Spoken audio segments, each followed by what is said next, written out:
Hey there, tonight we're diving into the gritty world of medieval mining, where it wasn't just gold and glory, but also dangerous shafts and relentless toil. What you're about to discover might make your bedrock feel a little softer. If these stories help you unwind, I'd love a quick like or subscribe, but only if they're genuinely working for you. I'm curious where in the world you're listening from, so drop your location and local time in the comments. It's amazing seeing our little community span the globe through these historical tales. Now settle in, maybe turn on some white noise or grab your favorite blanket, and let's drift into tonight's story together. In a world where going to the office meant descending into the bowels of the earth with a flimsy candle for light and a strong likelihood of not making it back up for dinner, the medieval miner's life was the ultimate in workplace dissatisfaction. Forget about ergonomic chairs or free coffee. These folks were lucky if they had 10 fingers by the end of the year. Mining in medieval Europe was a grim necessity, a job that didn't just suck, it sucked the life out of you, quite literally. Now, who exactly were these brave souls, or perhaps unfortunate victims, who found themselves chipping away at the earth's crust? Well, they were mostly peasants, people who had about as much choice in their career path as a cat has in its breed. If you were born into a mining family, congratulations, your future involved a lot of dirt and darkness. But it wasn't just any dirt. We're talking about the pursuit of silver, the medieval equivalent of winning the lottery, except instead of cash, you got coins that might eventually turn into cash if you survived long enough to spend them. Let's talk numbers. In the 13th century, mining towns like Freiburg in Saxony were booming with around 20,000 inhabitants, all thanks to the glimmer of silver. This wasn't just any get-rich-quick scheme. It was a full-blown economic engine. Silver was the lifeblood of economies, a shiny metal that minted coins and paid mercenaries. It was so vital that rulers would toss a miner a few pennies a day, sometimes literally 2 or 3, which, let's be honest, was barely enough to buy a decent loaf of bread. And if you were thinking of negotiating for a better wage, well, good luck doing that with a mouthful of soot. The day-to-day life of a miner was a mix of monotony and mortal danger. Picture this. A typical shift started before dawn, because what's a little sleep deprivation when you're already risking life and limb? Armed with a pickaxe and a prayer, miners would descend into shafts that were about as stable as a politician's promise. These tunnels were typically no more than 4 feet high, so any dreams of standing tall were quite literally crushed. If you didn't like small spaces, tough luck. Claustrophobia wasn't a term in their vocabulary, but cave-in certainly was. Safety measures. The medieval miner had about as much workplace protection as a medieval jester had job security. Helmets were unheard of, and the closest thing to an OSHA regulation was don't get squashed by falling rocks. If your candle went out, good luck finding your way back to the surface without taking a wrong turn into eternal darkness. It's no surprise that miners often succumb to lung diseases, thanks to the constant inhalation of dust and noxious fumes. But hey, at least they didn't have to worry about retirement plans. And then there were the wages. The average miner could expect a wage that would make today's minimum wage look generous. It was a tough gig where the reward-to-risk ratio was absurdly skewed. If you were lucky, you might get a small plot of land as a perk, but that was more like a consolation prize than a bonus. Miners worked long hours, often 6 days a week, with Sundays reserved for church. Not that they had much to thank their deity for, other than surviving another week. Despite these horrors, mining was a necessary evil. The demand for metals like silver, copper, and lead was insatiable. They were the backbone of everything from currency to weaponry, and the burgeoning trade networks of medieval Europe depended on them. Mining towns sprang up all over, from the Harz Mountains in Germany to the hills of Wales. Each was a microcosm of medieval society, with miners occupying the lowest rung of the social ladder. Yet, without their toil, the castles, cathedrals, and armories of Europe would have been considerably less shiny. It's easy to romanticize the past, to imagine a simpler time when life was less complicated. But for the medieval miner, life was a grim dance with death, where the only certainty was uncertainty itself. So next time you grumble about your commute or your inbox, spare a thought for the medieval miner, whose daily grind really put the grave in graveyard shift. While the medieval miner's life was a relentless grind of dirt and despair, technology, or what passed for it back then, was supposed to be their saving grace. Enter fire setting, the medieval mining method that sounds more like a DIY disaster waiting to happen. Picture this. Miners would light bonfires against rock faces to heat them up, then douse the rocks with water to make them crack. It was a bit like trying to dismantle a boulder with a particularly aggressive barbecue. But hey, it actually worked. Sometimes. Just don't ask about the carbon footprint. In today's world, where we obsess over safety protocols and environmental standards, this method seems downright insane. Yet in the Middle Ages, fire setting was the cutting-edge technology of the day. Forget about hard hats. These guys were wielding open flames in cramped tunnels with limited ventilation. It's a miracle they didn't all end up as medieval marshmallows. But fire setting wasn't just dangerous, it was also slow.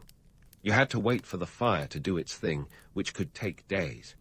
Time was money, and in the medieval mining world, both were in short supply.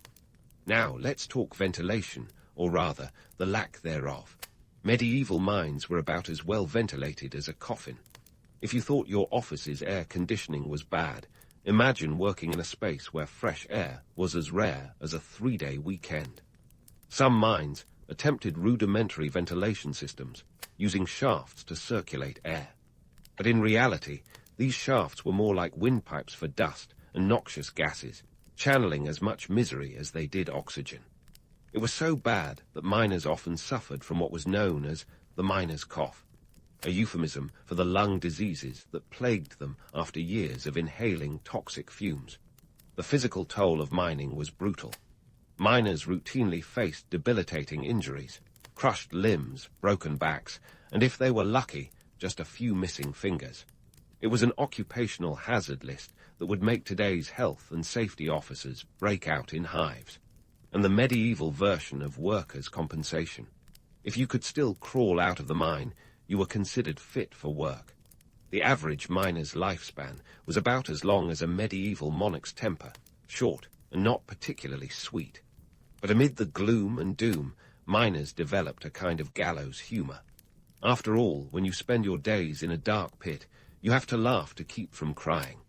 They joke about their job security being as solid as the rocks they cracked.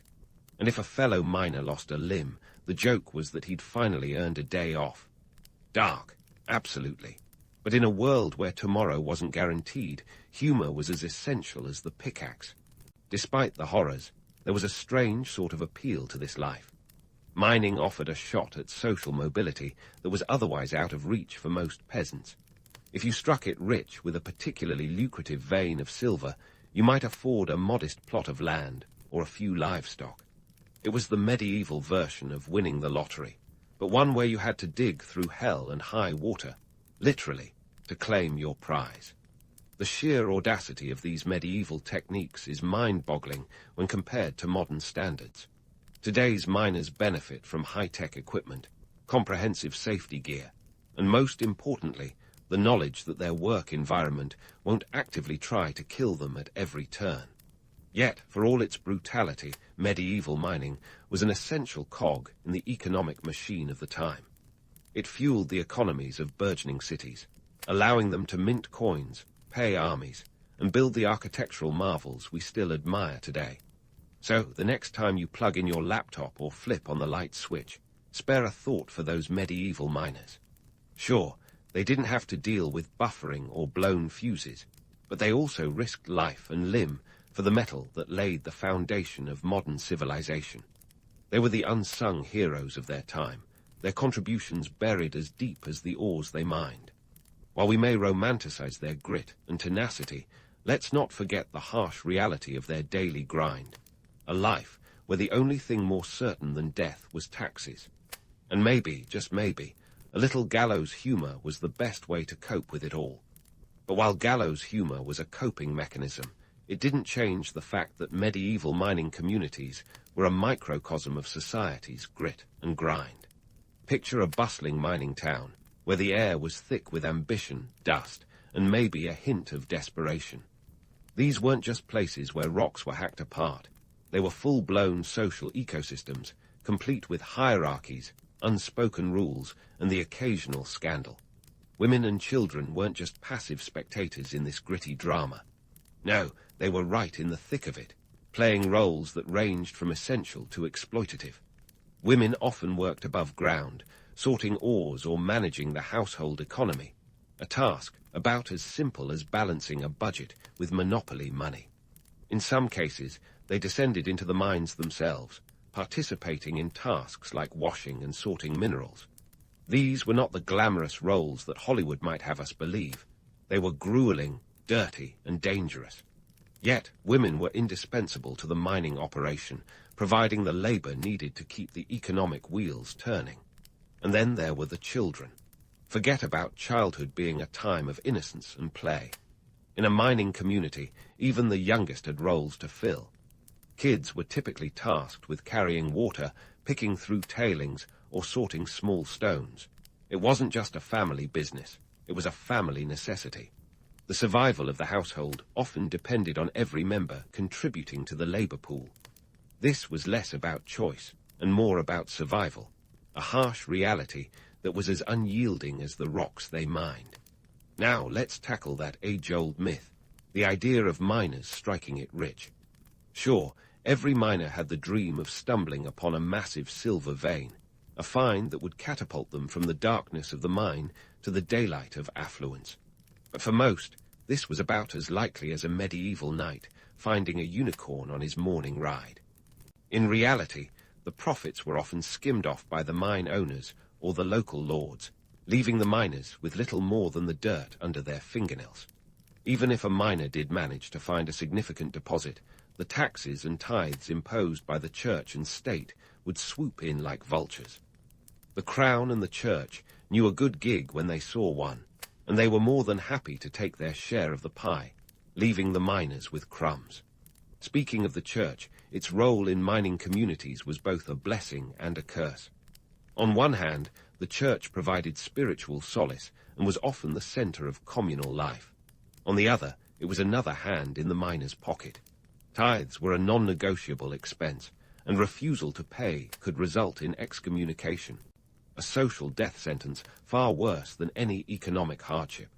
In some cases, monasteries themselves owned mines, cashing in on the industry while preaching sermons about charity and humility. The irony was thicker than the dust in a mine shaft. The state, too, had its fingers in the pie. Monarchs and local lords recognized the wealth mining could generate and were eager to regulate or exploit it to their advantage. Take, for instance, King Henry II of England, who in the 12th century introduced the King's Silver tax, a levy on all mined silver which generously filled the royal coffers. These financial policies were often dressed up as necessary regulations, but were, in reality, a straightforward shakedown. The rulers of the time understood that controlling the mines meant controlling the wealth, and they were not shy about wielding that power. In mining towns, the social dynamics were as complex as they were compelling. They mirrored, in many ways, the broader medieval society, but with a specific twist. The miners themselves sat at the bottom of the social ladder, despite being the backbone of the industry. Above them were the mine owners and local officials, who reaped the rewards of the miners' backbreaking labor. The power dynamics were stark, with wealth concentrated in the hands of a few while the many toiled below ground. The interplay between church, state, and the individual miners was a delicate dance of power, obligation, and exploitation. If you were a miner, your day didn't just begin and end in the mines. It extended to paying homage to the church, obeying the edicts of the state, and striving to eke out a living in a system stacked against you. It was a relentless cycle that offered little hope of escape and even less of advancement. For those looking in from the outside, the allure of mining communities lay in their promise of opportunity, a promise that was often more mirage than reality. The tales of miners striking it rich were the medieval equivalent of today's rags-to-riches stories, perpetuated by those looking to attract more labor to an unforgiving industry. In truth, the odds of a miner achieving significant wealth were slim, and the costs, both physical and economic, were steep. As we delve deeper into the social fabric of these communities, it's clear that the miners' lives were defined by a complex web of relationships and responsibilities. The camaraderie among miners was vital. In a world where danger lurked at every corner, trust and teamwork were as essential as the tools they wielded. Yet, these bonds were constantly tested by the harsh realities of the environment they inhabited, a world where the promise of prosperity often clashed with the brutal truth of poverty. The medieval mining landscape was a crucible of ambition and adversity, where the dreams of striking it rich were tempered by the cold reality of regulation and exploitation. It was a world in which the church and state wielded immense power, shaping the lives of miners at every turn, and ensuring that the fruits of their labor rarely made it into their own hands. As we continue to explore this gritty chapter of history, we'll uncover more about the forces that governed the lives of these unsung heroes, and how their struggles laid the groundwork for the world we know today. As we continue to peel back the layers of medieval mining life, prepare to toss aside the rose-tinted spectacles of romantic legend and delve into the gritty truth. The notion of the noble miners' uprising, for instance, is often painted as a tale of valor and unity, akin to Robin Hood's merry men banding together against the tyranny of the crown. But let's get real. The motivations were less about chivalrous rebellion and more about the desperate fight to put bread on the table. Take the German Peasants' War of 1524-1525, for instance. Sure, it had echoes of miners standing up against feudal oppression, but the reality, these uprisings were fueled by a cocktail of economic despair and social injustice. The miners weren't just looking to make a political statement. They were up against a wall, driven by hunger and the crushing weight of taxes and tithes. Imagine working yourself to the bone, only to realize your meager earnings were pocket change compared to the king's tax collector's demands. The uprisings often ended in bloodshed and disappointment. The miners' revolt in the Harz Mountains, for example, was brutally quashed, leaving many participants worse off than before. The leaders were executed, and those left behind found themselves slapped with even harsher laws and taxes. If you're thinking that sounds like a raw deal, you're not wrong. The miners' dream of a better life often ended up buried deeper than the silver they sought, a grim reminder of the futile struggle against the entrenched power structures of the time. Now, let's flip the script and talk about scapegoating. Medieval miners were often blamed for economic woes, as if they were the medieval equivalent of a malfunctioning stock market. When things went south, the finger-pointing began, even though miners had about as much control over the economy as a flea does over a dog. A bad harvest, blame the miners. Coin shortage, those miners must be hoarding. This blame game was both absurd and depressingly common, leaving miners at the mercy of public opinion and the authorities eager for a convenient scapegoat. In fact, during the 15th century, when the European economy hit a rough patch, miners found themselves in the crosshairs. The closure of mines due to depleted resources was painted as miner negligence or greed.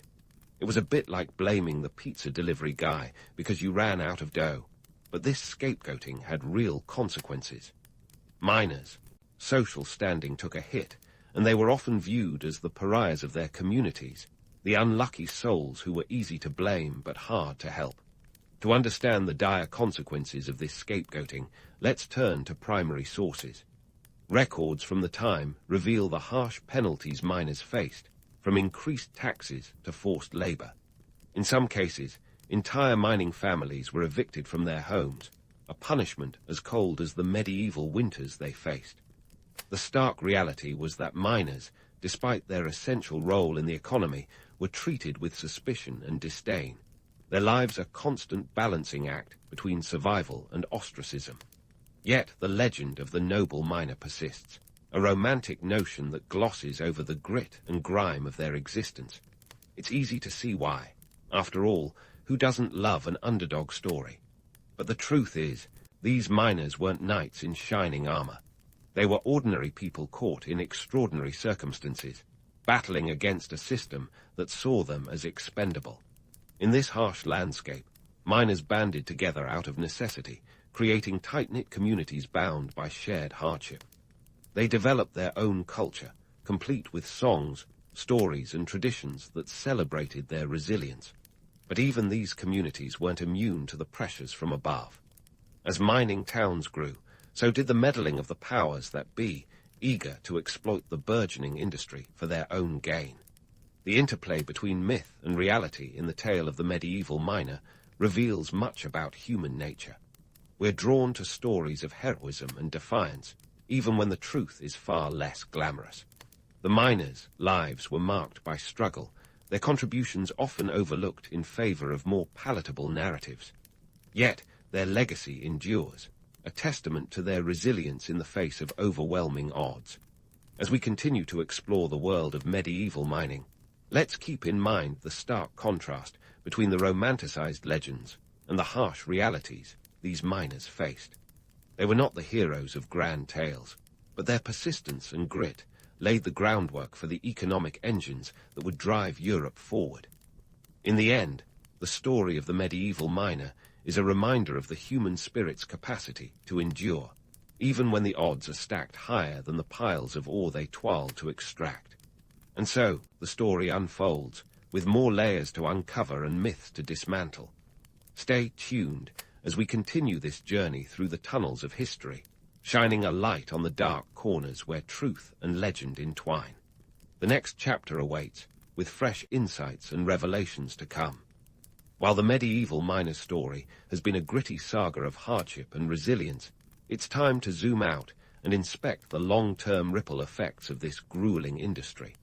So buckle up as we venture from the dusty tunnels of yore to the bustling, high-tech cities of today. First off, let's address the elephant in the room, or should I say, the canary in the coal mine. Medieval mining wasn't just a tale of human endurance. It was a catalyst for technological innovation. The constant battle against the Earth's stubborn crust drove miners to invent and refine methods that would eventually lead to the Industrial Revolution. Take water wheels, for instance. Originally used to clear flooded mines, they were the granddaddies of modern machinery, setting the stage for a world obsessed with steam and efficiency. And then there's gunpowder, which made its explosive debut in the mining world long before it became a staple of warfare. It's as if miners were the unwitting beta testers for humanity's future tech boom, only without the stock options. But there's always a catch.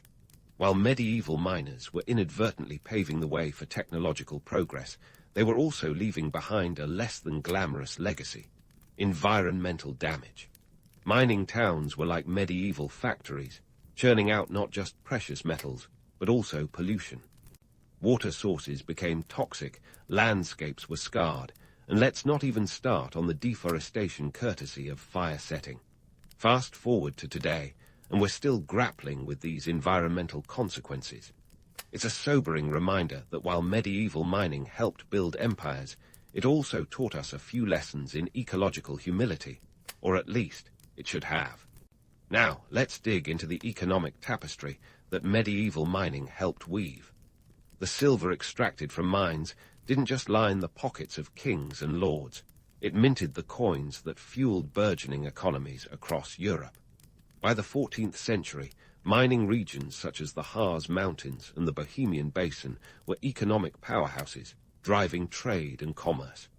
They were the medieval answer to Silicon Valley, and like any economic engine, they had their ups and downs.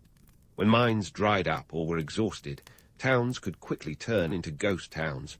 Think of them as the medieval version of a tech bubble burst. Mining didn't just shape economies, it also left a mark on labor practices. The grueling conditions faced by medieval miners laid the groundwork for discussions about workers' rights. While medieval times weren't exactly known for their labor unions, the seeds of discontent sown in those dark tunnels would eventually germinate into movements demanding fair wages and safer working conditions. It's a poignant reminder that while we've come a long way since pickaxes and candles, the struggle for fair labor practices is still alive and kicking today. And speaking of struggles, let's not forget the social hierarchy that mining helped solidify. In medieval times, the rich got richer while the miners, well, they got more soot in their lungs. The economic stratification that mining exacerbated is a tale as old as time, and it's one we're still telling today. Modern society continues to grapple with issues of inequality, with echoes of the past resounding in the halls of power. It's like we're all stuck in a historical remix, where the beat might change, but the tune stays the same. As we wrap up this jaunt through the world of medieval mining, let's take a moment to reflect on the absurdities and hardships that have peppered this tale. It's tempting to romanticize the past, to picture miners as rugged heroes in a gritty adventure. But the truth is far more complex, a tapestry woven with threads of innovation, exploitation, and endurance. The miners of yore, with their soot-streaked faces and calloused hands, were both victims and architects of their destinies. They shaped the world with their labor, leaving a legacy as enduring as the rocks they cracked open. In closing, let's tip our hats to those medieval miners. They might not have had the luxury of ergonomic chairs or health plans, but they played a vital role in the story of human progress. So next time you grumble about your Monday morning meeting or your overflowing inbox, remember the miners who faced far graver challenges. Their story is a testament to the resilience of the human spirit, and a reminder that history's lessons are often buried beneath the surface, waiting to be unearthed. And who knows, maybe, just maybe, their tales of grit and grime will inspire us to build a future where progress doesn't come at such a steep cost. You jolt awake at 2 a.m. to the sound of a bell that could wake the dead, or at least the deeply asleep. Welcome to your new life as a medieval monk, where the day starts before dawn and your only alarm clock is a clanging piece of metal. Why the ungodly hour, you ask? Well, according to the rule of St. Benedict, which is basically the monk's version of an ironclad schedule, early rising is key for a life of prayer, labor, and study. And when Benedict says early, he means it. This ain't your average snooze-button scenario. It's more like a relentless commitment to divine duty. You drag yourself out of your straw-filled mattress, luxury defined in the Middle Ages, and join your fellow monks in the chapel for matins, the first of 8 daily prayer services. The chapel, by the way, is chilly enough to make you reconsider the whole vow of chastity, thing in favor of a vow of thermal underwear. But hey, spiritual warmth is what you're really after, right? You hum through Gregorian chants that reverberate off stone walls, a sound so hauntingly beautiful it almost distracts you from the fact that it's still the middle of the night. Now, if you think the day ends after a couple of prayers, think again. The monastery is a hive of activity, and it's not just about chanting in Latin and contemplating your navel. Monasteries were medieval multitaskers, the Swiss army knives of their age. By the 12th century, many were economic powerhouses, churning out everything from cheese to manuscripts. Some monasteries even made enough dough to rival today's Fortune 500 companies. In a world where self-sufficiency was the name of the game, these religious hubs were the Amazon. Com of their day, minus the overnight shipping. After matins, there's a brief window for study. Forget Netflix documentaries. You're diving into the Psalms, or maybe even some Aristotle if you're feeling particularly rebellious. The rule of St. Benedict mandates study for the cultivation of the mind, because who says you can't mix a little intellectual stimulation with spiritual enlightenment? And while you're at it, maybe you're copying manuscripts, which is painstaking work. You'd think you were writing the next bestseller with how carefully each letter is inked. Spoiler alert, there's no delete key. As dawn breaks, practically a late morning by monastic standards, it's time for Lauds, another round of prayers to keep you spiritually hydrated. Afterward, you're off to the refectory for breakfast. Picture it, a meal of bread and ale. Yes, ale for breakfast. Before you call it a frat boy feast, remember that medieval ale was more like liquid bread, low in alcohol and high in carbs. Perfect for a hard day's work ahead. Monasteries were economic engines, and agriculture was their horsepower. Some owned thousands of acres, making them the agricultural giants of their time. Their fields stretched further than a medieval peasant's wildest dreams, and the monks' meticulous farming practices often meant their yields were as impressive as their piety. They cultivated everything from barley to beets, and yes, they had a hand in the wine game too. The lush vineyards of Burgundy and Champagne owe much to the monastic orders who started them. So next time you sip a fine vintage, raise a glass to the monks who made it possible. Now, don't romanticize this life too much.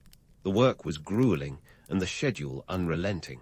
But for the monks, it was all part of a higher calling. Plus, hard labor was considered a form of prayer, a kind of spiritual CrossFit, if you will. But instead of burpees and kettlebells, you've got plows and prayer beads. By mid-morning, it's time for terce, yet another prayer service. Just in case God didn't catch the first 2 rounds. The day is peppered with these moments of devotion, a constant reminder of the sacred life you've chosen, or were perhaps thrust into, depending on your family's wealth and political ambitions. Because let's not forget, monasteries were also about networking. Younger sons of noble families often found themselves in these holy halls, not necessarily by choice, but by the strategic decisions of their parents. Who needs LinkedIn when you have the church? As the sun climbs higher, you're out in the fields or maybe in the scriptorium, depending on your talents and the monastery's needs. This isn't a one-size-fits-all operation. Monasteries were like the original WeWorks, with monks as the cowering warriors of medieval Europe. Each had their own specialty, whether it was brewing, beekeeping, or bookbinding. And let's talk economics for a second. These holy enterprises weren't just sustaining the monks, they were pillars of the local economy. Revenue from the sale of goods like wool, wine, and grain kept the monastery, and often the surrounding community, afloat. Some monasteries even engaged in trade, exporting their wares far beyond local markets. They had their own version of a supply chain, minus the spreadsheets and logistics software. In an age where most people never traveled more than a few miles from home, the monks were worldly without ever leaving their cloisters. So there you have it. By lunchtime, you've prayed enough to fill a week's worth of Sundays, tilled the soil like a pro, and maybe even illuminated a manuscript or two. All before most folks have had their second cup of coffee. As you sit down for the midday meal, you might start to think that this life is a curious mix of simplicity and complexity, where the mundane meets the divine in a daily grind that's both exhausting and exhilarating. But don't get too comfortable. There's more in store before the sun sets on this medieval microcosm. And speaking of the daily grind, nothing says dedication like the hustle and bustle of a medieval scriptorium at sunrise. Forget your local coffee shop. This is where the real magic happens. In a world where literacy was as rare as a solar eclipse, the scriptorium was the unsung hero, the Google of its time, churning out manuscripts one painstaking letter at a time. Think of the scriptorium as a cross between a library and a sweatshop. Before you romanticize the notion of monks as serene scholars, let's set the record straight. Manuscript creation was laborious, expensive, and about as glamorous as watching paint dry. The average manuscript could take months, sometimes years, to complete. And don't even get me started on the cost. A single book could set you back the equivalent of a small fortune, enough to buy a modest plot of land or a really nice horse. So why all the fuss over books? Well, in a medieval world where knowledge was power, owning a manuscript was like having your own set of Encyclopedia Britannica. Except instead of collecting dust on a shelf, these manuscripts were treasured, carefully guarded, and sometimes chained to prevent them from wandering off with sticky-fingered visitors. Scribes were the rock stars of their day, the Mick Jaggers of monastic life, wielding quills instead of guitars. Now, let's talk about those illuminated manuscripts you've seen in museums, the ones with the intricate designs, gold leaf, and bizarre little creatures that look like something out of a medieval fever dream. They were the Instagram posts of their era, designed to catch the eye and impress the reader. But don't let the bling fool you. These weren't just for show. Illuminations served a practical purpose, too. They helped guide the reader through the text, much like how emojis add a little flair to your group chat. But not every manuscript was a work of art. Many were plain, utilitarian, meant for everyday use by monks and scholars. These were the paperbacks of the medieval world, well-thumbed and dog-eared from constant reference. The scriptorium was a hive of activity, with each monk specializing in different parts of the process. Some copied text, others prepared the parchment, while the more artistically inclined handled the illuminations. It was the ultimate team effort, a medieval assembly line of creativity. And let's not forget the economics. The costs of producing a manuscript were astronomical. Parchment, made from animal skins, was pricey to produce. A single book could require the hides of up to 300 sheep. Add to that the cost of ink, made from a concoction of oak galls, iron salts, and gum arabic, and you're looking at a serious investment. But for monasteries, it was worth every penny. Books were a source of pride, a way to showcase the monastery's wealth and influence. They were also a form of intellectual currency, traded and gifted to strengthen alliances and gain favor. The library itself, though, was less Hogwarts and more practical repository. Forget endless rows of towering shelves. Monastic libraries were often small, with books stored in chests or on simple wooden shelves. The focus was on preserving knowledge, not creating a magical wonderland. These libraries were the intellectual heart of the monastery, places of study and reflection, where monks could engage with the ideas of the past and the present. So next time you scroll through your e-reader or binge-watch a historical drama, spare a thought for the medieval scribe. In a world where every word was precious, they were the guardians of knowledge, the unsung heroes who kept the intellectual flame burning in a dark and uncertain age. Their work was a testament to the power of perseverance, a reminder that even in the quietest corners of history, great things were happening. And as the sun sets on another day in the life of a medieval monk, you can rest assured that tomorrow will bring more of the same: prayer, labor, and the relentless pursuit of knowledge. And so, as the sun dips ever so slightly towards its zenith, you find yourself elbow-deep in the nitty-gritty of monastic agriculture. This is where the rubber meets the road, or more accurately, where the sandal meets the soil. Forget your modern notion of monks as ethereal beings floating on clouds of incense. These guys were the original back-to-the-landers, long before it became a hipster trend. Picture vast tracts of land that would make a modern farmer blush with envy. Some monasteries boasted holdings of over 1,000 acres. That's a lot of kale. But before you dive into the kale craze, let's talk beer, or should I say ale. If you thought monks spent all their time in solemn prayer, think again. Brewing was a big deal, both spiritually and economically. Ale was the medieval equivalent of a power smoothie, loaded with nutrients and safer to drink than water, which had a nasty habit of harboring all sorts of medieval nasties. Monasteries were brewing powerhouses, with some producing up to 60,000 gallons a year. That's enough to keep a small village happily tipsy for quite some time. Now, let's debunk a myth. Monks didn't take vows of poverty to the extent that they lived like ascetics. Sure, they renounced personal wealth, but collectively they were power players.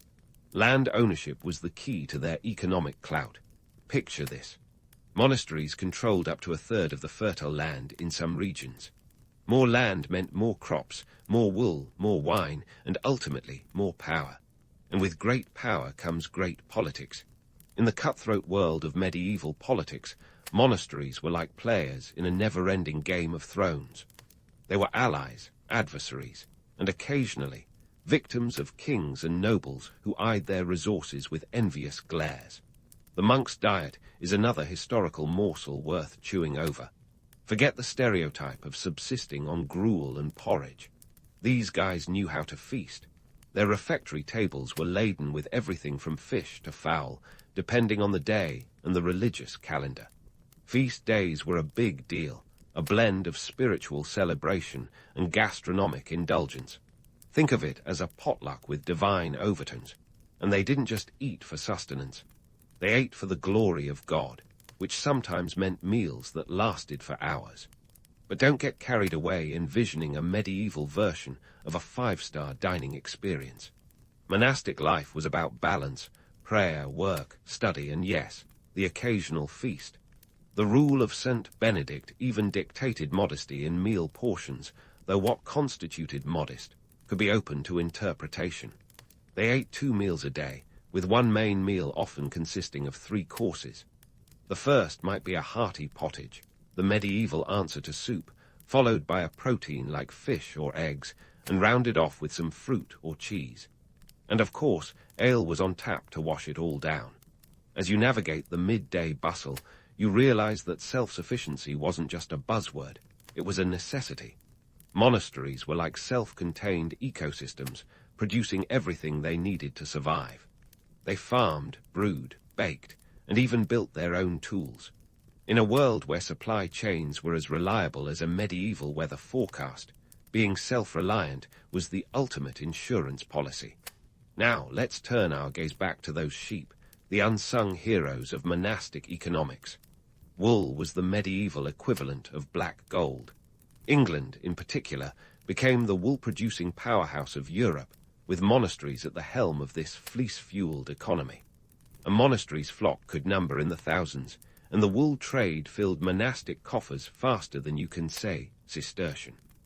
The wool was often sent to Flanders, where bustling textile mills turned it into fine cloth. It was a medieval money-making machine, ensuring that monasteries could keep the lights on, literally, as they also produced candles. And just like any good Game of Thrones episode, there's always a twist. In this case, it's the not-so-small matter of Viking raids and later political machinations that sought to curb monastic power.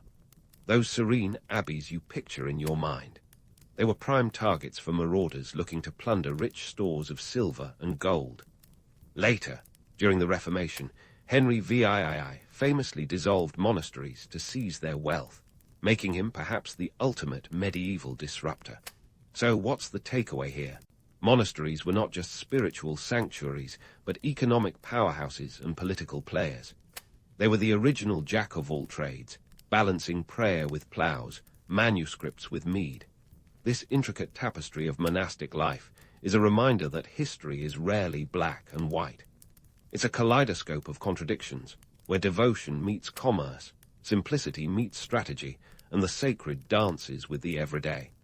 And as another bell tolls, calling you back to the round of prayers, you realize that in the grand scheme of things, the life of a medieval monk was anything but monotonous.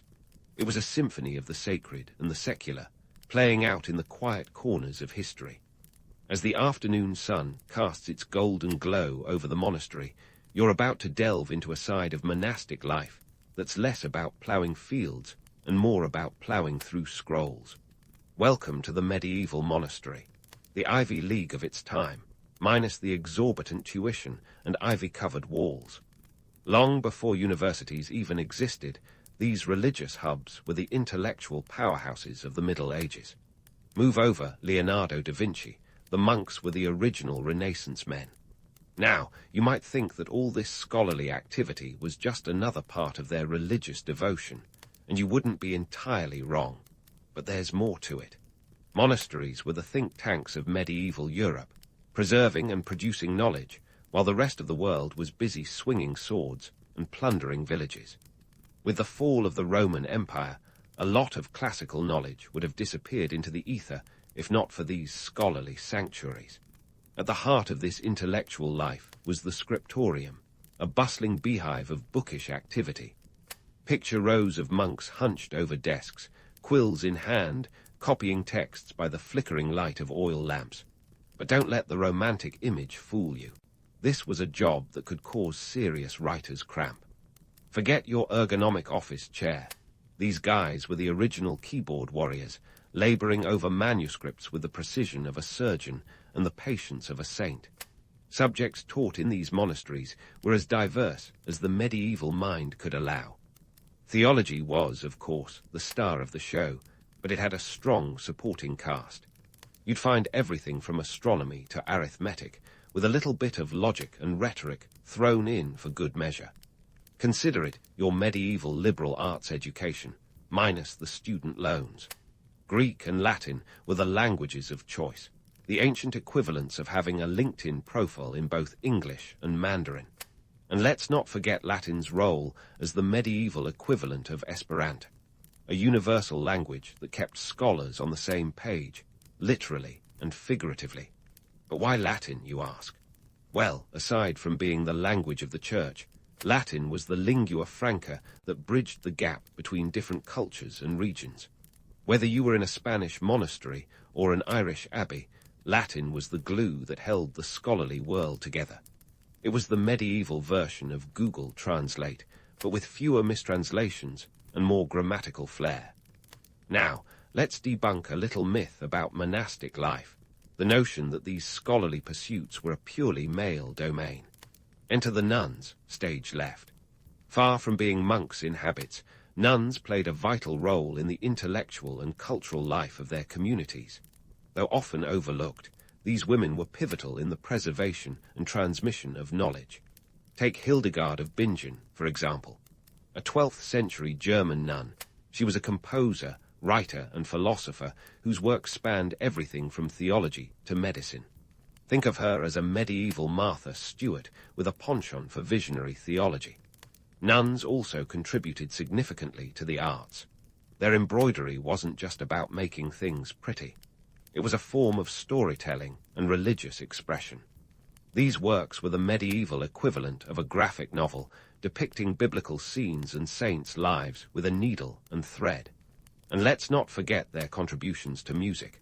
Gregorian chant might have been the Spotify playlist of choice, but nuns added their own harmonious twist, often composing and performing works that would rival any monk's Gregorian greatest hits. So, as the afternoon wears on and the sun begins to dip, you realize that monasteries were more than just spiritual retreats. They were the intellectual epicenters of medieval Europe, the bedrock upon which later universities would be built. Here, amidst the chants and the manuscripts, monks and nuns preserved the wisdom of the ancients and laid the groundwork for future generations. It was a labor of love, a testament to the power of knowledge in a world that often seemed to prefer the sword to the quill. But don't get too cozy in your scholarly bubble. The day's not over yet. The bell will soon toll, calling you back to the chapel for another round of prayers. Because in the intricate dance of monastic life, the sacred and the scholarly were two sides of the same coin. And as the day transitions into evening, you'll find that this blend of devotion and intellect is what truly defines the life of a medieval monk or nun. They were the unsung heroes of a world caught between darkness and light. Their lives are testament to the enduring power of faith and reason. As the sun dips lower on the horizon, casting long shadows across the cloisters, you find yourself heading to the chapel for Vespers, because in the world of a medieval monastery, you're never far from another round of prayers. The evening service is a peaceful affair, a chance for reflection and a reminder that, despite the day's hectic pace, silence and serenity still hold sway. It's like pressing pause on the medieval chaos, a moment to catch your breath and perhaps contemplate the deeper questions of life, or at least wonder what's for dinner. Now, you might be thinking that monastic life was all about peace and quiet, but let's not get too dreamy. The reality is that monasteries were microcosms of medieval society, complete with their own social hierarchies and political dramas. Forget the myth of the egalitarian brotherhood. The monastic community was a well-oiled machine where everyone had a role, and not all roles were created equal. At the top of the food chain was the abbot, the big cheese of monastic life, wielding power like a CEO in a habit. Below him were the priors and sub-priors, the middle management ensuring the smooth running of daily operations. And then there were the rank-and-file monks, the unsung heroes who kept the monastery ticking along. But even among the monks, there was a pecking order. Choir monks, often from noble backgrounds, were the intellectual elite, while lay brothers, typically of lower social standing, handled the grunt work. Think medieval blue-collar workers. The lay brothers weren't just there to take up space. They played a crucial role in the monastery's self-sufficiency, working the fields, tending livestock, and handling the dirty work that kept the community afloat. Now, let's talk vows.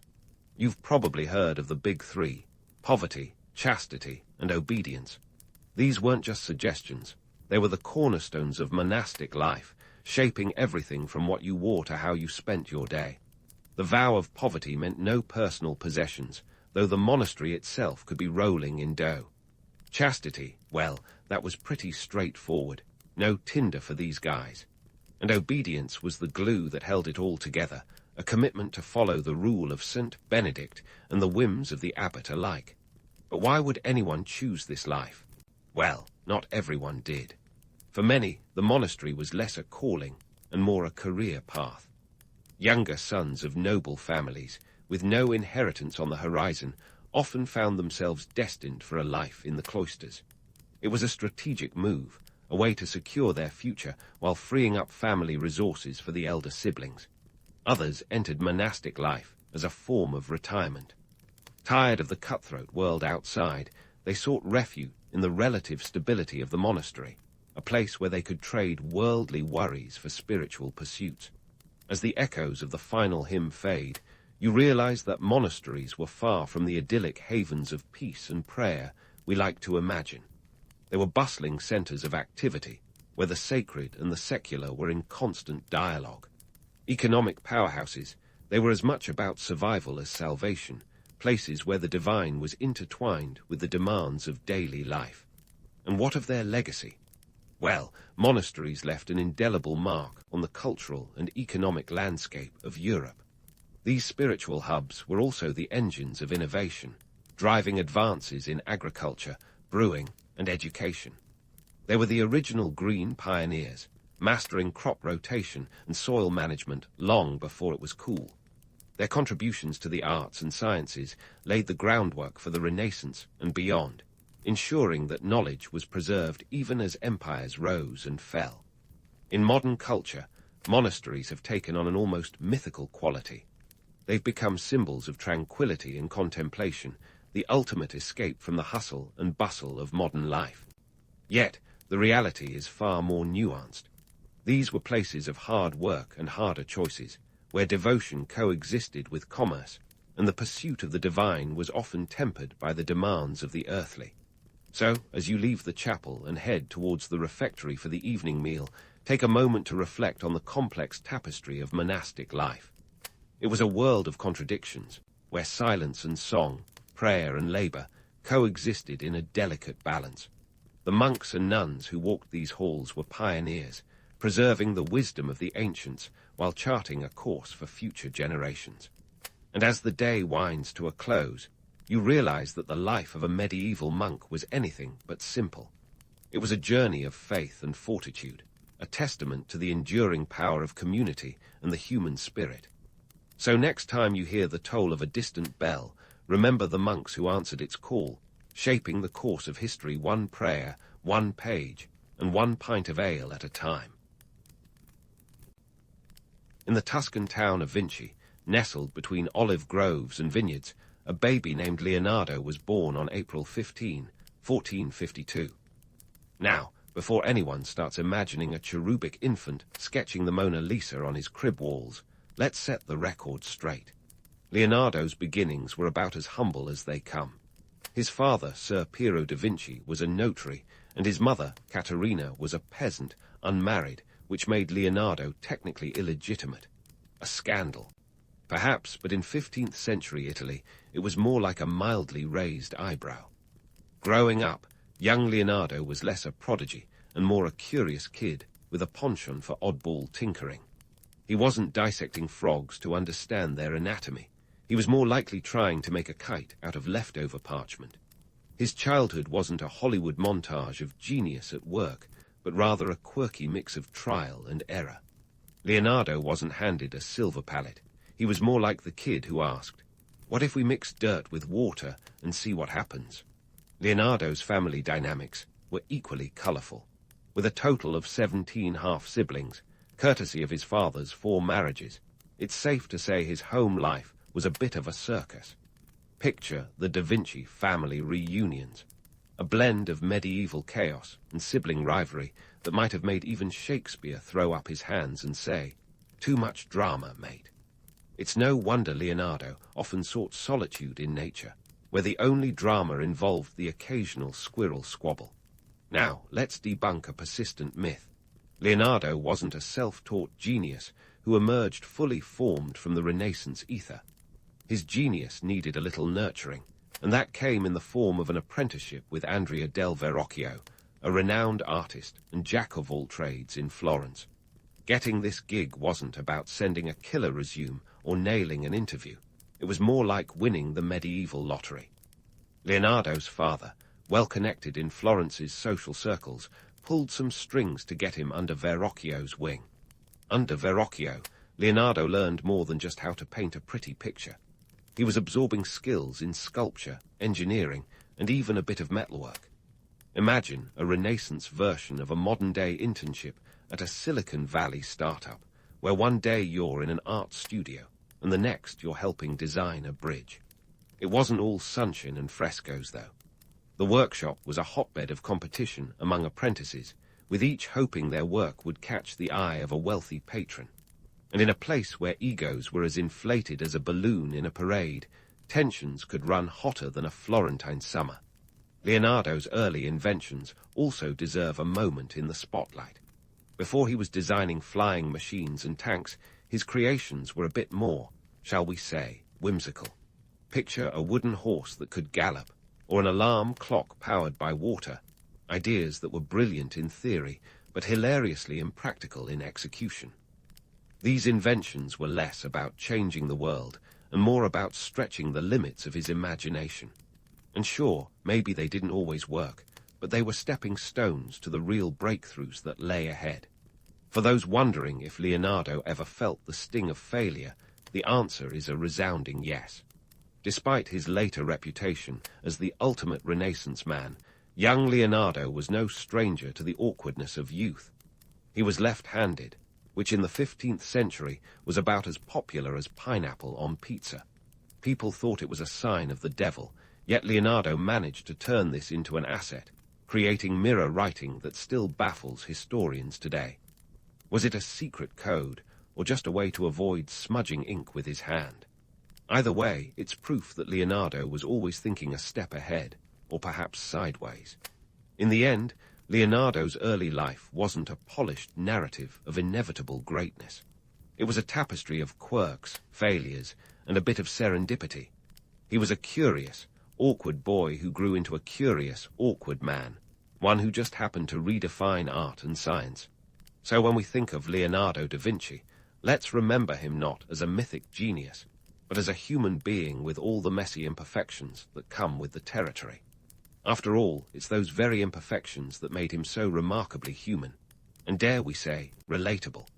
So, our boy Leonardo da Vinci, now a grown man with an impressive resume of half-finished projects and whimsical inventions under his belt, finds himself in Florence, a city that was less a quiet Tuscan retreat and more the Renaissance equivalent of a bustling tech hub. It's here in Florence, the epicenter of art and innovation, that Leonardo's story takes on a new intensity, like a painter finally laying down the first brushstrokes of a masterpiece. But don't get too comfortable. This ain't a fairy tale where everything falls neatly into place.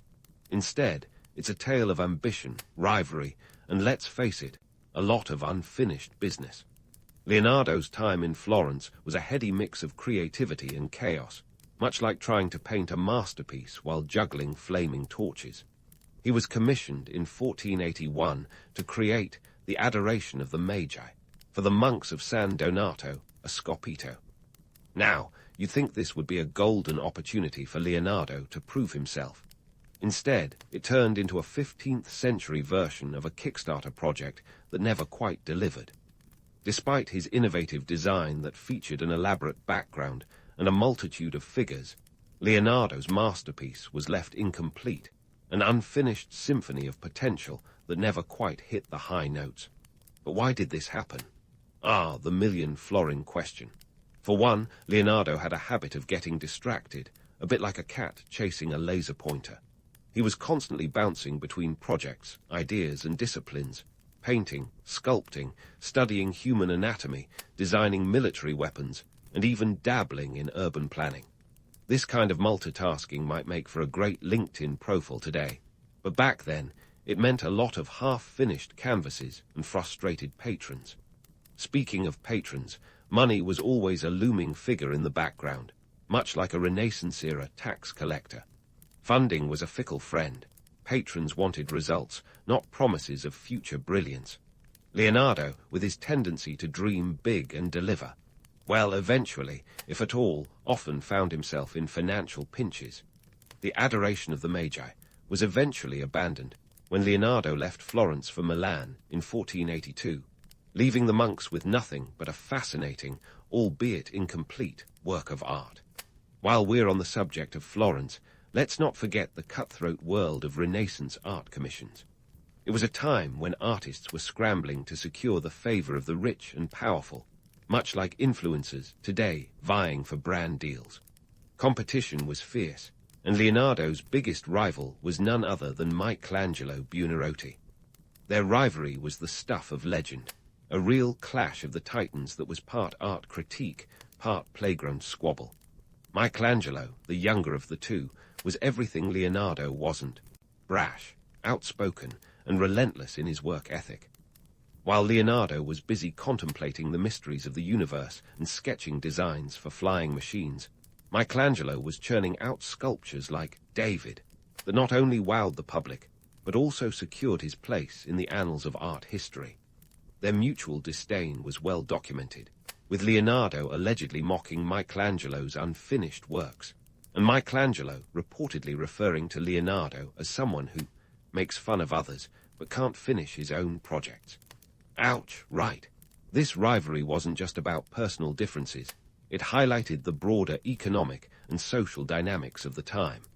Florence was a city where reputation and connections could make or break an artist's career. You needed more than just talent. You needed patrons who would vouch for you, funds to support your work, and a bit of luck to seal the deal. Leonardo, for all his genius, struggled with this balancing act, often losing out to artists who were better at playing the game. Yet, despite his struggles, Leonardo's time in Florence was not without its triumphs. His Benoit Madonna and Saint Jerome in the Wilderness were masterpieces in their own right, showcasing his unparalleled ability to capture human emotion with a few deft strokes. And even though he left many works unfinished, his sketches and notebooks were filled with ideas that would influence generations to come. These were the blueprints of genius, filled with anatomical studies, inventions, and insights that were far ahead of their time. In the grand tapestry of history, Leonardo's Florence years were a paradoxical blend of brilliance and frustration.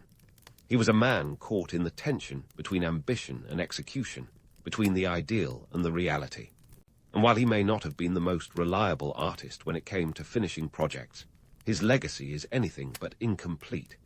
He left behind a trail of inspiration, showing us that sometimes the journey and the ideas left along the way can be just as important as reaching the destination. As we wrap up this chapter in Florence, we see Leonardo poised on the edge of a new adventure, ready to take his talents to Milan. But hold your applause, the story's far from over. There's more drama, more innovation, and yes, more procrastination to come. After all, if there's one thing history teaches us, it's that the story of Leonardo da Vinci is as complex and unfinished as the man himself.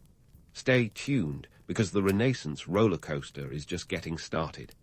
As Leonardo packs his bags and says, "Arrivederci," to Florence, he's not just swapping one bustling city for another. Oh no, he's diving headfirst into Milan, a city that's less about artistic rivalries and more about political intrigue and economic opportunity. In 1482, Milan isn't just a place for pasta and piazzas. It's the power seat of the Sforza family, and Leonardo's about to meet Ludovico Sforza, the man whose nickname, Il Moro, has nothing to do with dark hair and everything to do with his shadowy political maneuvers. And what a meeting it is. Forget portfolios filled with paintings. Leonardo's resume reads more like a military catalogue.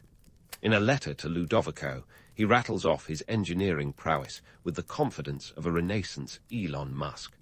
Siege machines, armored vehicles, even a prototype for a helicopter, all dreamt up in his imagination. Art. Yeah, he gives it a nod, but it's clear where he thinks the real gold is buried. It's a bit like Picasso applying for a job at NASA because, he once painted a rocket. But in a city obsessed with power and war, Leonardo's pitch is just crazy enough to work. While Milan isn't quite the artistic hothouse that Florence is, it's a city teeming with ambition, and Leonardo finds himself riding the wave of its economic boom. The Sforza family needs someone with Leonardo's visionary talents to bolster their political clout, and Leonardo could use their florins to fund his ever-expanding list of projects. It's a match made in a very pragmatic, slightly mercenary heaven. And then there are the notebooks. Leonardo's infamous notebooks. These aren't your average journals filled with grocery lists and bad poetry. They're a chaotic yet brilliant tapestry of art, science, and bizarre musings that would make even the most seasoned multitasker break a sweat. His studies in anatomy, for instance, aren't just idle sketches of the human form. They're detailed, almost obsessive dissections that would make your average 15th century surgeon look like a kid with a blunt scalpel. Leonardo's fascination with anatomy is so intense, he reportedly dissected over 30 corpses. Talk about commitment to your art. But it's not all human bodies and siege engines. Leonardo's notebooks reveal a mind that's constantly straddling the line between the possible and the fantastical. Designs for submarines, flying machines, and even a rudimentary calculator. His notebooks are where the Renaissance meets steampunk. It's like he's got one foot in the 15th century and another in a future that's yet to be written.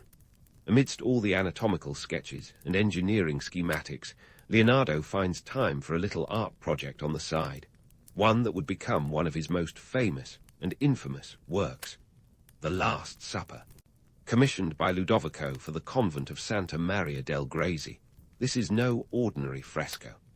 Leonardo, never one to play it safe, decides to experiment with a new technique using oil-based paints on dry plaster. A bold move, sure, but about as stable as a house of cards in a wind tunnel. The painting, completed between 1495 and 1498, is a masterpiece of composition and storytelling. Jesus and his apostles are captured in a moment of divine drama, each figure bursting with emotion and individuality. It's a visual symphony, a crescendo of human expression that would secure Leonardo's place in the art history books. But here's the kicker. Leonardo's experimental technique starts to show signs of deterioration almost immediately. Within just a few years, the paint begins to peel and fade, leaving the monks with a masterpiece that's melting faster than gelato in the summer sun. Why did Leonardo choose such a risky technique? Maybe he was chasing the allure of innovation, or perhaps he was trying to outdo the frescoes of his contemporaries. Whatever the reason, it's a classic case of Leonardo reaching for the stars and landing in a puddle. Yet, even in its damaged state, The Last Supper captivates viewers and solidifies his reputation as a genius who's less concerned with the longevity of his work and more with the brilliance of the moment.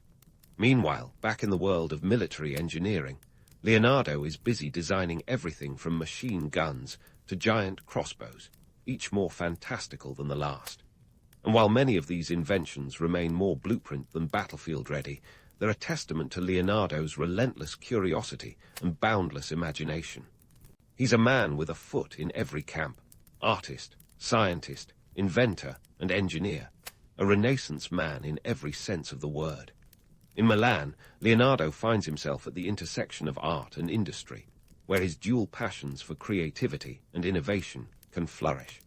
But as the political winds shift and Ludovico's fortunes wane, Leonardo's time in Milan becomes as unstable as his experimental fresco. Yet, for a man whose life is marked by unfinished projects and unfulfilled promises, Leonardo's Milanese chapter is a period of unprecedented productivity and influence. As we leave Leonardo amidst the grandeur and grit of Milan, there's a sense that his journey is far from over. The Renaissance roller coaster, with its dizzying heights and perilous drops, continues to rumble on. And as always with Leonardo, the best is yet to come. Stay tuned, because if there's one thing history promises, it's that this story is as unpredictable as Leonardo's own brilliant, chaotic mind. Now, if you thought Leonardo's life up to this point was a roller coaster, buckle up, because his later years are about to take us on another loop-de-loop through Renaissance history. After the political rug was pulled from under Ludovico Sforza, Leonardo found himself back on the road, wandering Italy like a Renaissance rock star between gigs. But instead of arenas, he was seeking patrons who had the florins and the appetite for his brand of genius. Let's talk about Leonardo's financial woes, shall we? You see, being a polymath didn't exactly pay the bills. Leonardo was a man of many talents, but financial acumen wasn't one of them. His money troubles were as consistent as his curiosity, with funds often slipping through his fingers like sand through an hourglass. Why? Well, his projects were grandiose, yes, but also incredibly expensive, and more often than not, unfinished. And in a world where patrons wanted tangible results, this wasn't the best business model. Enter the Mona Lisa, perhaps the most famous painting that never got hung in its original owner's home. Painted between 1503 and 1506 in Florence, the Mona Lisa became a lifelong companion for Leonardo. He carried it with him wherever he went, possibly because no one actually paid him for it, or perhaps he was just too attached to part ways. Either way, it hints at his peculiar blend of sentimentality and perfectionism. The painting didn't reach its current superstar status until much later, but even then, it was clear that Leonardo had captured something special on that poplar panel. And let's not forget those apprentices who orbited around Leonardo, each hoping to catch a spark of his genius. There was giant Giacomo Caprotti, affectionately nicknamed Sali, which translates to Little Devil, an apt moniker given his reputation for mischief. Sali was with Leonardo for over 25 years, a testament to Leonardo's patience, or maybe just his amusement at Sali's antics. Sali wasn't the only one. Francesco Melzi was another loyal apprentice, often seen transcribing Leonardo's notes and possibly wondering if this would lead to a steady paycheck. Leonardo's relationship with his apprentices was like a Renaissance version of a mentorship program, without the PowerPoint presentations, but with plenty of hands-on learning. He taught them art, anatomy, engineering, and maybe a bit of how to charm patrons while dodging creditors. The irony, of course, is that while Leonardo was a master of many trades, he seemed to master the art of financial instability as well. Now, as Leonardo's journey brought him to Rome in 1513, he found himself in the company of some heavyweight contemporaries, Michelangelo, Raphael, and Donato, Bramante. Talk about an all-star lineup. But Leonardo, now in his 60s, was less about competition and more about contemplation. His work was still groundbreaking. He studied optics, anatomy, and even the science of flight. Yes, flight. Leonardo's fascination with flight was akin to a 15th century obsession with the moon landing. His sketches of flying machines, inspired by the anatomy of birds, were far ahead of their time. These were not just idle doodles. They were detailed studies that would make any aeronautical engineer pause for thought. Despite his age, Leonardo's curiosity remained as sharp as ever, though his health was beginning to wane. His right hand became paralyzed, which for most people would have been a career-ending setback, but not for our left-handed maestro, who simply adapted and continued working. This was Leonardo in a nutshell: persistent, adaptive, and forever curious.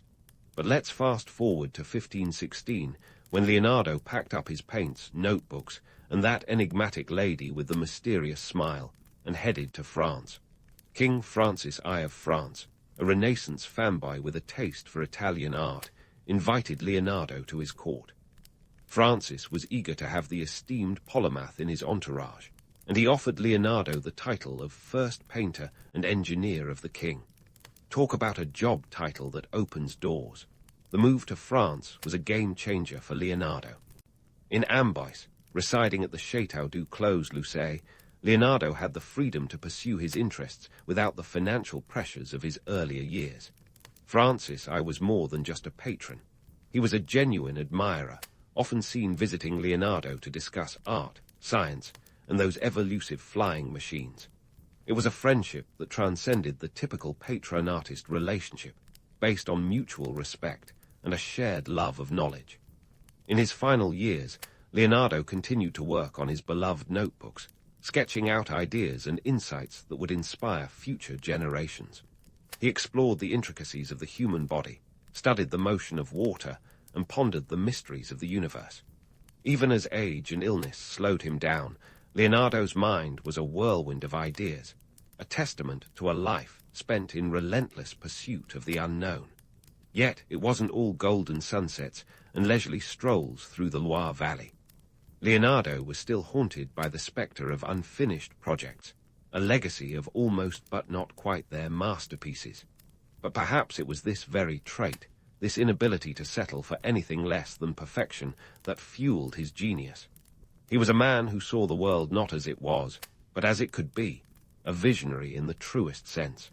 So, as Leonardo spent his final days in France, surrounded by his notebooks and his thoughts, he left behind a legacy that was as complex and multifaceted as the man himself. Here was a figure who defied easy categorization, whose contributions spanned the realms of art, science, and imagination. Leonardo da Vinci wasn't just a painter or an inventor.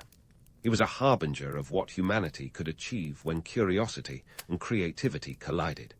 And yet, even in his final moments, Leonardo's story was far from over. The echoes of his genius continued to resonate through the centuries, inspiring countless others to dream, to explore, and to imagine the impossible. As we leave Leonardo in his French sanctuary, one thing remains clear. His legend was not just built on his achievements, but on the audacious dreams that dared to reach beyond them. Stay tuned, because the final act of Leonardo's extraordinary life is still to come, filled with the kind of revelations that only a true Renaissance man could inspire. Let's take a moment to consider the swirling myths and mundane truths that have woven together to create the tapestry of Leonardo da Vinci's legacy. Here we have a man whose notebooks were as cluttered as a teenager's bedroom, yet they contain the seeds of modern science and art. His curiosity was as boundless as it was restless, driving him to sketch flying machines in one moment and dissect cadavers in the next. It's no wonder that his legend looms larger than life, often overshadowing the reality of his day-to-day struggles. Leonardo's unfinished works are a significant part of his mystique, like the enigmatic smile of the Mona Lisa itself. Take the Adoration of the Magi, for instance, a commission that he left behind in Florence, half-formed and tantalizingly incomplete. Or the Last Supper, a masterpiece slowly peeling away like the layers of an onion. These incomplete projects weren't just slip-ups. They were emblematic of a mind that was perpetually sprinting ahead, always a step or 10 beyond what his hands could finish. His story is a testament to the tantalizing dance between genius and imperfection. His scattered notes and sketches, like breadcrumbs left through a dense intellectual forest, provided blueprints that would be picked up by future generations. Those notebooks, filled with mirror writing, anatomical studies, and fantastical machines, were not merely idle doodles. They were the 15th century equivalent of open-source code, offering a glimpse into the mind of a man who saw the universe not as it was, but as it could be. And let's be honest, they were the ultimate Renaissance mixtape, a compilation of hits that would rock the scientific and artistic worlds long after Leonardo himself had left the stage. Now, how about those myths? The romanticized vision of Leonardo as a solitary genius, toiling away in a candlelit workshop, is as appealing as it is misleading. Yes, he was a solitary figure in many ways, but he was also deeply embedded in the social and political networks of his time. His patrons were the Medici, the Sforza, and the kings of France, not exactly the loners' club. And while his genius was undeniable, it was also collaborative, drawing on the work and ideas of others, even as it inspired them in turn. The myth of Leonardo as a lone wolf is a disservice to the rich tapestry of collaboration that defined the Renaissance. So what of Leonardo's posthumous fame? What would he make of the legions of tourists flocking to see his works, the books and films dissecting his life, and the endless parade of scholars debating his legacy?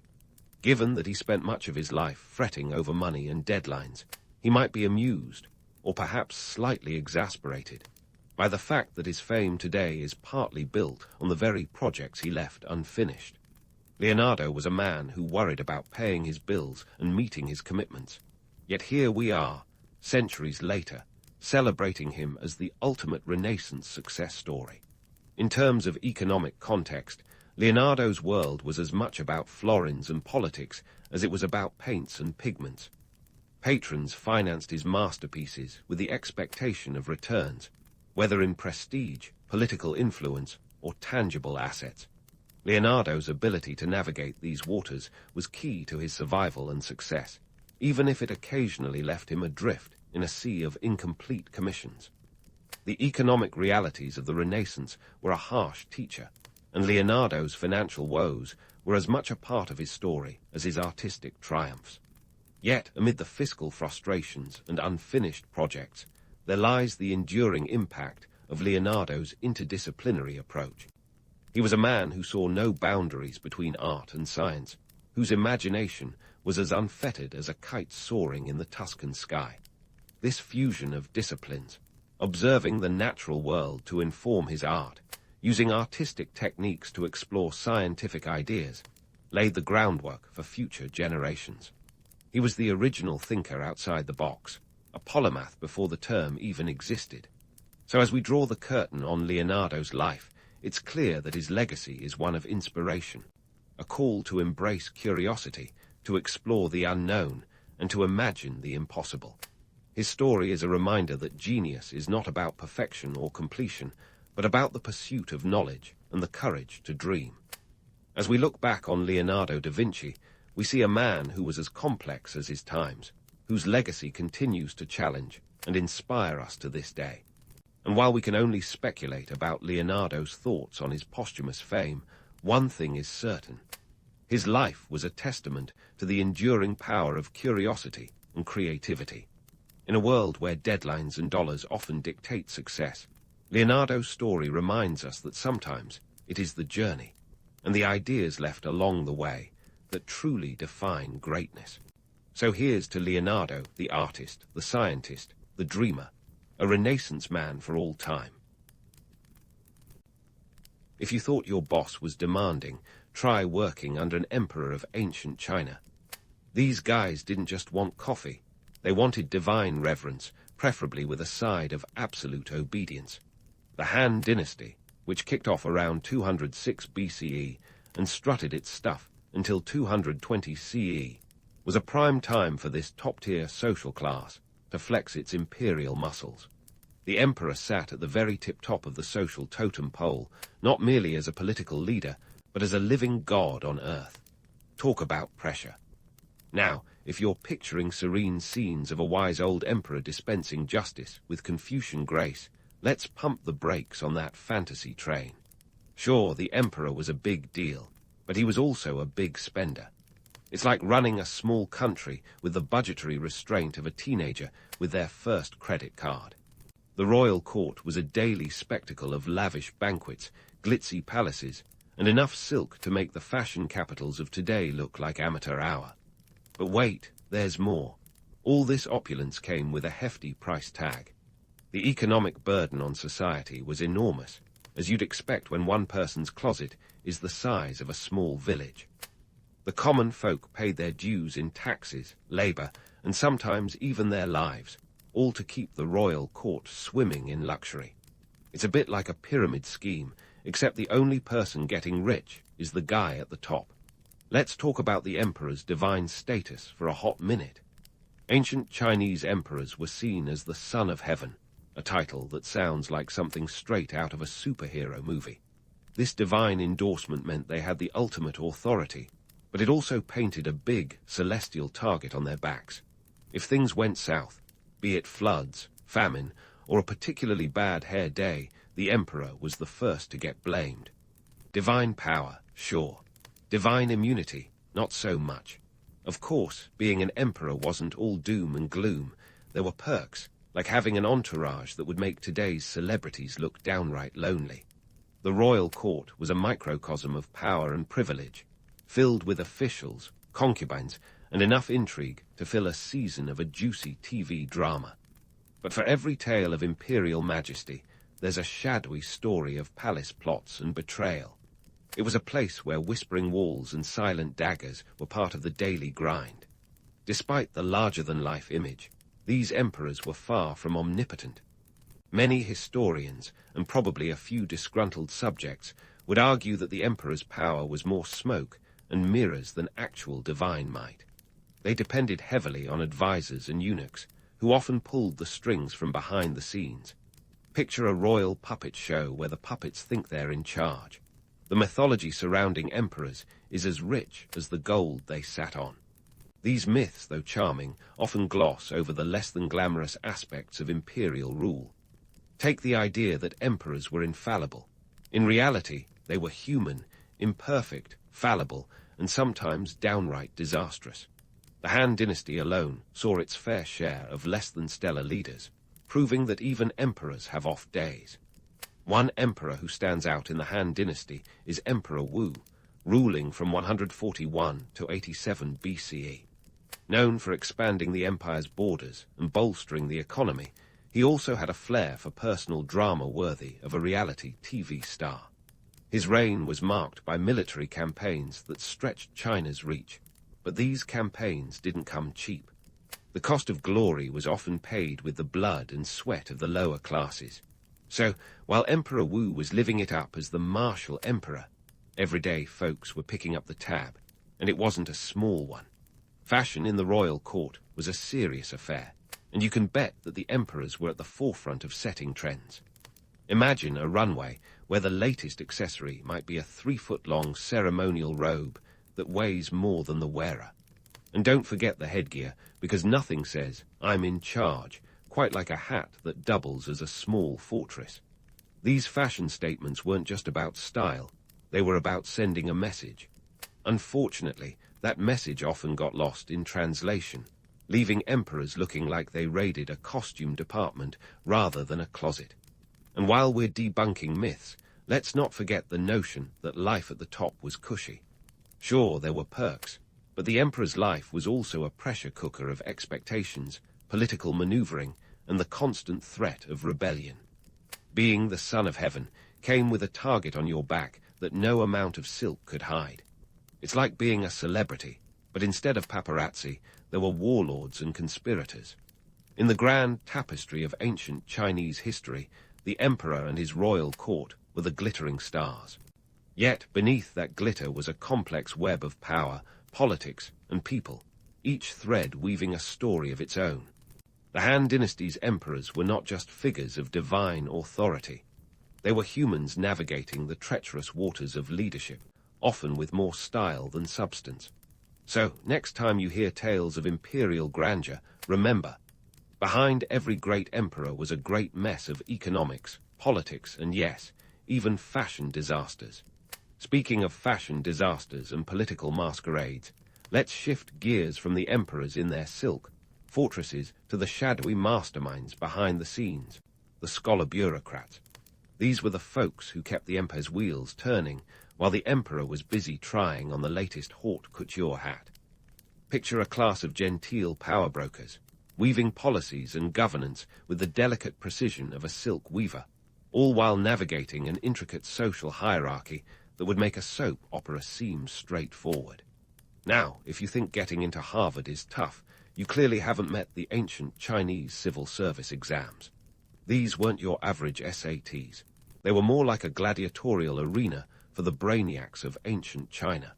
Picture a test so grueling it makes modern-day finals look like a leisurely stroll in the park. These exams were a multi-day marathon of memorization and mental gymnastics. Think Survivor, but with Confucian texts instead of tropical islands. And when I say rigorous, I mean a less than 1% success rate kind of rigorous. That's right, out of thousands of candidates, only a handful made the cut. Talk about a high-stakes game of intellectual musical chairs. The exams focused heavily on Confucian classics, which were about as easy to digest as a brick sandwich. Imagine spending years, sometimes decades, in preparation, all to impress examiners with your ability to regurgitate ancient philosophy and compose poetic essays. It was less about innovation and more about replication, perhaps not quite what Confucius had in mind. If he were around, he might have raised an eyebrow at the rigid orthodoxy his teachings had spawned. After all, Confucius was more about the music of thought than the monotonous drumbeat of rote learning. Once you clawed your way through the exams and emerged victorious, you became one of the empire's elite scholar bureaucrats. This wasn't just a job, it was a lifestyle, a ticket into the intellectual and cultural aristocracy.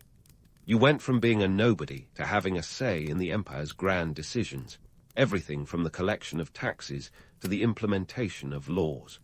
These scholar bureaucrats were the intellectual engine room of the Han dynasty, driving policies and setting the tone for governance. But let's talk lifestyle choices for a moment. While Confucius might have preferred a life of moderation and moral integrity, some of these scholars lived it up like rock stars of their day.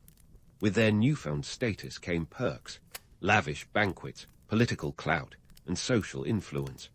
They weren't just scholars, they were cultural icons, shaping the empire's intellectual fabric while sipping the ancient equivalent of fine wine at extravagant parties. Imagine the scene. A room full of scholars, debating the finer points of governance over a feast, with the occasional nod to Confucian virtue to justify the merriment. Yet, beneath the surface of this scholarly utopia lay a complex web of politics and power plays. The scholar bureaucrats weren't just bookworms. They were adept at navigating the treacherous waters of court intrigue. They advised emperors, influenced decisions, and sometimes even acted as kingmakers behind the scenes. Their influence was like an invisible hand guiding the empire's destiny, a testament to the power of knowledge and the pen over the sword. Let's not romanticize it too much, though. For every virtuous scholar championing the moral high ground, there was a schemer with less noble intentions. The scholar bureaucrats were a mixed bag, some genuinely committed to Confucian ideals, others more interested in personal gain. And while the exams were a meritocratic innovation, they also reinforced a rigid social hierarchy. The path to becoming a bureaucrat was so exclusive it made the Met Gala look like open mic night. Economics played a critical role here. The cost of preparing for the exams was prohibitive for most, effectively sidelining the lower classes. It was a system that favored those with resources, often the sons of already influential families. So while the exams were theoretically open to all, in practice, it was a game of privilege. The result was a bureaucracy that, while intellectually elite, was often out of touch with the realities faced by the average farmer or merchant. Despite these flaws, the scholar bureaucrats left an indelible mark on the empire's cultural and intellectual legacy. They were custodians of Confucian thought, preserving and promoting a philosophy that emphasized moral rectitude, social harmony, and the importance of education. In an empire as vast and diverse as the Han, this shared intellectual framework was like the glue that held society together, a cultural compass pointing toward stability and order. But let's not forget the human element in all this. Behind the lofty ideals and grand accomplishments were real people with ambitions, flaws, and desires. The scholar bureaucrats were no different from us in their quest for meaning and purpose, even if their paths were paved with bamboo scrolls and calligraphy brushes. They were the unsung architects of an empire, crafting a legacy that would echo through the corridors of history long after the last exam paper was graded. As we wrap up this glimpse into the world of scholar bureaucrats, keep in mind the duality of their existence. Part philosopher, part politician, all human. They were the yin to the emperor's yang, the intellectual counterbalance to imperial pomp. And while their robes might have been less flashy than the emperor's, their influence was no less profound. Stay tuned as we delve further into the intricate social hierarchy of ancient China, a world where every silk thread tells a story of power, ambition, and the timeless dance of humanity. And now, as we leave the world of scholar bureaucrats behind, let's take a stroll down the bustling lanes of ancient China's merchant class, where the real drama unfolds. Imagine a world where wealth was abundant, yet respect was a rare commodity. a bit like being the most successful YouTuber in a family of Nobel laureates. The merchants of ancient China were the economic juggernauts who kept the empire's heart beating, yet they were often viewed as the necessary evil of the social order. Their story is one of irony, struggle, and a whole lot of silk. First off, let's bust a myth or two. Contrary to popular belief, not every merchant was swimming in riches like Scrooge McDuck. Sure, some were rolling in dough, but many were more like the small fish in a very large, very competitive pond. The truth is, while the merchant class was indispensable to the economy, they were stuck on the bottom rung of the social ladder. It's a bit like being the guy who invented the wheel, only to find out it's not a ticket to the top, just a faster way to get there. These merchants had their fingers in every pie, from silk to salt. Ah yes, the Silk Road, a trade route that was less of a road and more of an epic saga. Stretching over 4,000 miles from China to the Mediterranean, it was the ancient world's answer to Amazon Prime, albeit with camels instead of delivery trucks. Through this route flowed not just silk, but an entire inventory of goods, spices, ceramics, jade, and ideas that crossed borders as easily as a gossip at a tea party. The Silk Road was the original globalization, bringing far-flung corners of the world into a vibrant, chaotic dance of commerce. But don't let the romance of the Silk Road fool you. The journey was a perilous one, fraught with bandits, deserts, and the occasional language barrier that could turn a trade negotiation into an episode of Lost in Translation. Yet, despite these challenges, merchants were the unsung heroes of the economy, greasing the wheels of commerce with their grit and determination. It's like they were running a marathon with a boulder strapped to their back, but somehow still managed to cross the finish line. For all their contributions, merchants were often viewed with suspicion and disdain. They were the empire's economic engine, yet legally shackled with restrictions that would make your head spin. Laws dictated what they could wear, where they could live, and even who they could marry. It's as if society wanted their money but not their company, a classic case of take the cash and run. Imagine trying to create a thriving business while the law is a constant buzzkill at your party. The irony here is thicker than a bowl of congee. Merchants were the backbone of the economy, yet they were treated like the empire's dirty little secret. They were the ones who brought prosperity to the empire, yet they navigated a social labyrinth more convoluted than a palace intrigue. Despite these hurdles, merchants found ways to maneuver within the system, often using their wealth to buy influence and secure better futures for their families. It's a testament to their resilience and savvy, turning obstacles into stepping stones in the most creative of ways. Let's talk specifics. Take the Han Dynasty, where merchants couldn't own land, a status symbol more coveted than a red carpet invite. Instead, they invested in caravans and goods, effectively becoming the venture capitalists of their age. They financed trade expeditions, navigated complex networks, and sometimes even dabbled in a bit of espionage. Information was as valuable as gold, and merchants were the conduits of intelligence, slipping tidbits of news along with their silk and spices. It was a world where a well-placed whisper could be worth a fortune. Despite their lowly status, merchants had a knack for social climbing, often marrying into less wealthy but more prestigious families. It was a strategic alliance that would make a game of chess look like checkers. By aligning themselves with the gentry, merchants could secure a foothold in the upper echelons of society. It's a bit like marrying into old money while coming from new, each side bringing something to the table, but not without a few raised eyebrows and whispered judgments. The Silk Road and the merchants who traveled it weren't just about material goods. They were the conduits of culture and innovation. Ideas and technologies spread along these routes, from papermaking and gunpowder to Buddhism and art. It was a melting pot of cultures, where diversity was the spice of life, and merchants were the chefs stirring the pot. They were the original influencers, shaping tastes and trends long before the age of social media. But let's not get too carried away with the romance of it all. The life of a merchant was grueling and often thankless. For every successful trade, there were countless hardships, plagues, wars, and economic downturns that could wipe out fortunes overnight. It was a risky business, where fortune favored the bold, but also the lucky. The merchant class was a testament to human resilience and adaptability, thriving in a world that often seemed stacked against them. In their pursuit of prosperity, merchants displayed a kind of pragmatism that was both admirable and necessary. They were masters of reinvention, adapting to the shifting sands of politics and economics with a flexibility that would make a contortionist envious.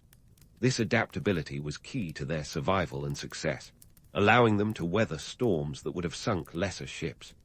As we wrap up this chapter on the merchant class, let's remember them not just as traders, but as pioneers and innovators. They were the lifeline of the economy, the weavers of culture, and the navigators of an ever-changing world. Their story is one of tenacity and transformation, a testament to the human spirit's ability to thrive against all odds. And as we continue our journey through the social hierarchy of ancient China, keep in mind that each class, no matter how lowly it seemed, played a crucial role in the grand tapestry of history. Stay tuned as we delve deeper into this intricate world, where power, ambition, and human folly walk hand in hand. Now that we've taken a scenic detour through the bustling bazaars and dusty trade routes of the merchant class, let's pivot to the true workhorses of ancient China, the commoners. Brace yourself for a trip down to the fields and workshops, where life was less about silk and spice, and more about sweat and survival. First up, the peasants. These folks made up about 90% of the population, so if you're imagining a scene from Braveheart, you're not too far off, minus the kilts and Scottish accents, of course. These were the people who quite literally put the agrarian in agrarian society. For all the pastoral charm those rice paddies might conjure up, life wasn't exactly a hallmark card. The vast majority of peasants were tied to the land, not with a pretty ribbon, but with the iron chains of feudal obligation. They worked tirelessly from sunrise to sunset, ploughing, planting, and harvesting to meet the insatiable demands of an empire that stretched across over 3 million square miles at its peak. In return, they faced taxes so high they could make your annual tax return look like a charitable donation. We're talking up to 50% of their produce in some cases, which would make even the most enthusiastic IRS agent blush. And taxes were just the tip of the iceberg, or rice stalk, if you will. The state also imposed corvée labor, a fancy term for forced labor that had peasants building roads, canals, and even portions of the Great Wall. Imagine being pulled from your fields to lug stones up a mountain just because someone in a palace decided they needed a new scenic route. The irony here: the very infrastructure that connected and fortified the empire was built on the backs of the people who had the least say in its creation. Now, if you're thinking these peasants were just passive victims, think again. They were as resilient as they come, finding ingenious ways to make do with what little they had. They rotated crops, used night soil. Yes, that's as unpleasant as it sounds. And developed irrigation systems that would make a modern-day farmer nod in approval. It's like they were the original DIY enthusiasts, except their Pinterest board was full of survival hacks rather than cute home decor. On paper, the peasants might seem like bit players in the grand theater of Chinese history, but in reality, they were the unsung heroes keeping the empire fed and functional. Their toil was the empire's lifeblood, and their struggles laid the groundwork for agricultural advancements that would echo through the ages. Yet, for all their contributions, they remained at the bottom of the social ladder, more like the dirt under the rungs than the rungs themselves. Now, let's shift our focus from the fields to the workshops, where artisans were crafting the everyday miracles that made life a tad more bearable. These artisans were the creative souls who transformed raw materials into tools, textiles, and pottery. Picture them as the startup entrepreneurs of ancient China, except their business plans involved more clay and less PowerPoint. Much like the peasants, artisans were indispensable yet undervalued. They were the ones responsible for the beautiful ceramics that are now coveted by museums around the world, yet they lived lives that were anything but glamorous. Their days were long, their pay meager, and their social status just a notch above the peasants. Think of them as the indie musicians of their day, full of talent, but struggling to make ends meet, while emperors and nobles reaped the benefits of their creativity. Artisans worked in family-run workshops, passing down skills through generations. It was a labor of love and lineage, where the mastery of a craft was both a source of pride and a means of survival. The average artisan might spend a lifetime perfecting the art of porcelain making, but in the eyes of the empire, they were just another cog in the great machine. It's like being a world-class chef in a world that only wants fast food, appreciated in theory, but not always in practice. The empire's reliance on artisans was immense. From the weapons that equipped its armies to the luxurious silks that adorned its elite, the handiwork of artisans was woven into the very fabric of society. And yet, like the peasants, they were often caught in the crossfire of economic policies and social hierarchies that left little room for upward mobility. The myth of the idyllic artisan life is as persistent as it is misleading. Sure, there were moments of beauty in the creation of something new, but those moments were often overshadowed by the harsh realities of production quotas and market demands. Artisans lived at the mercy of economic tides, their fates as unpredictable as the kiln's temperature on a bad day. Yet, in spite of, or perhaps because of, these challenges, artisans left an indelible mark on history. Their crafts were not just commodities, they were expressions of culture and identity. Each piece of pottery, each bolt of silk, was a testament to human ingenuity and resilience. They were the invisible hands shaping the empire from the ground up, even if they rarely got the credit they deserved.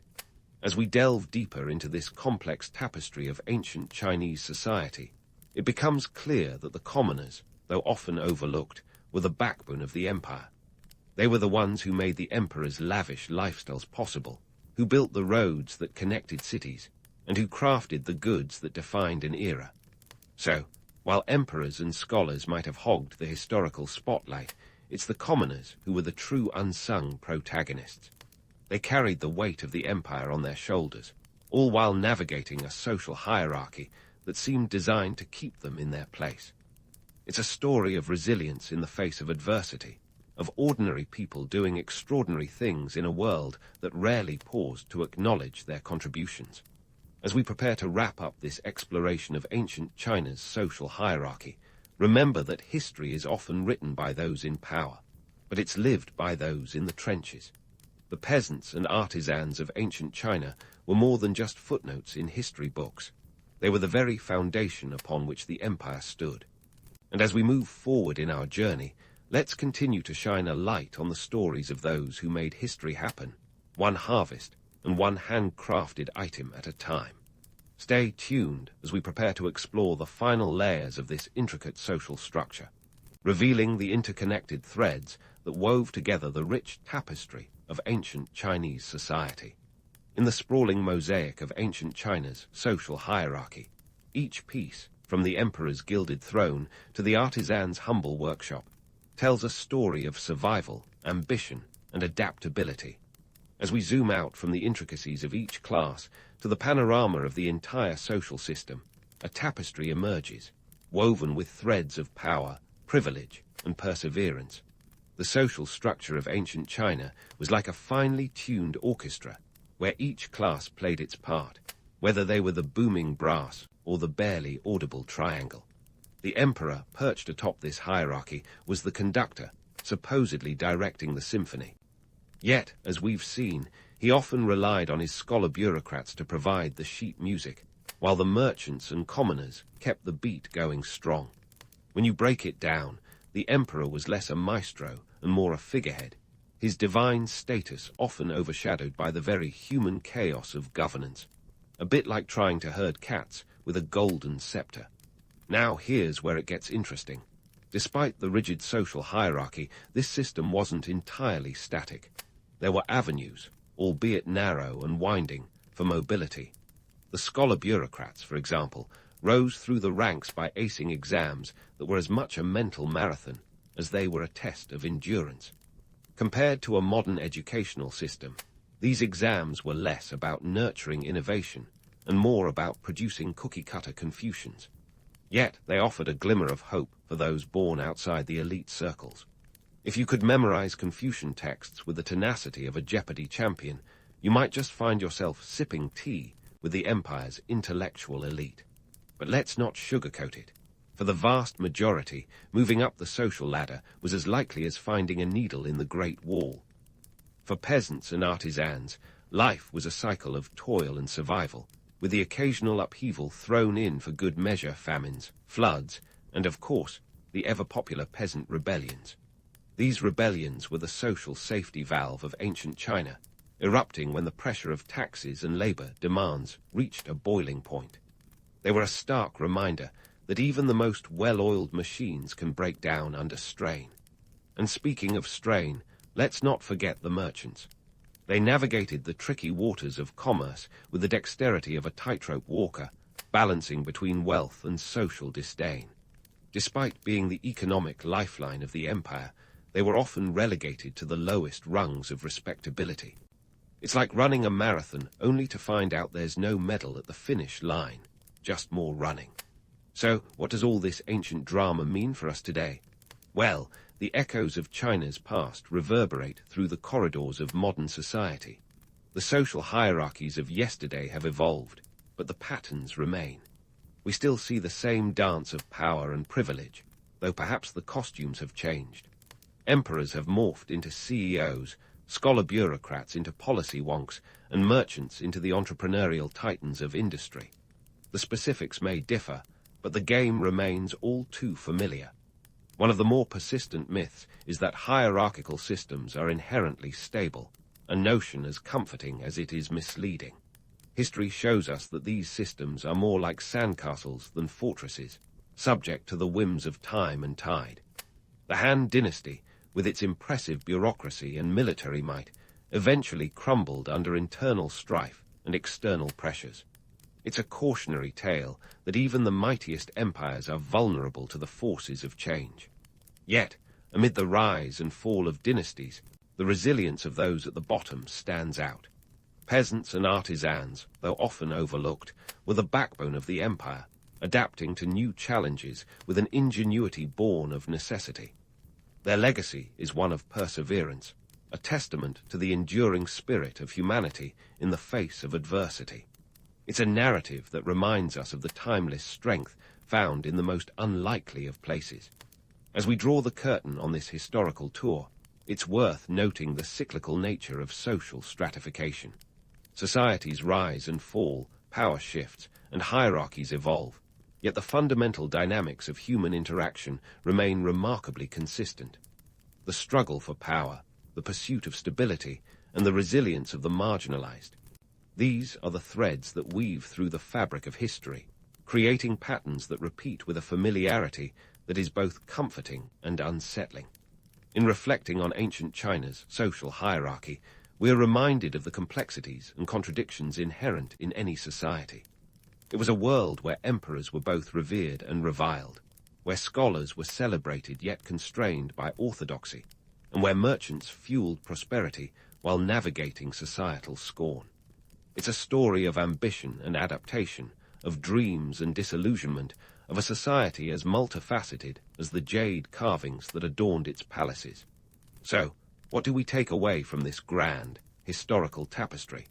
Perhaps it's the understanding that while the players and settings may change, the fundamental human experience remains the same. It's a dance of power and survival, a balancing act between tradition and change, a tale as old as time, yet as relevant as ever. As we continue to navigate our own complex social hierarchies, the lessons of ancient China offer both a mirror and a map, guiding us through the intricate dance of history with wisdom earned through the ages. In the dusty plains of ancient Persia, where the word Wi-Fi might as well refer to a mythical beast, a man named Cyrus was busy rewriting the script of ancient Middle Eastern politics.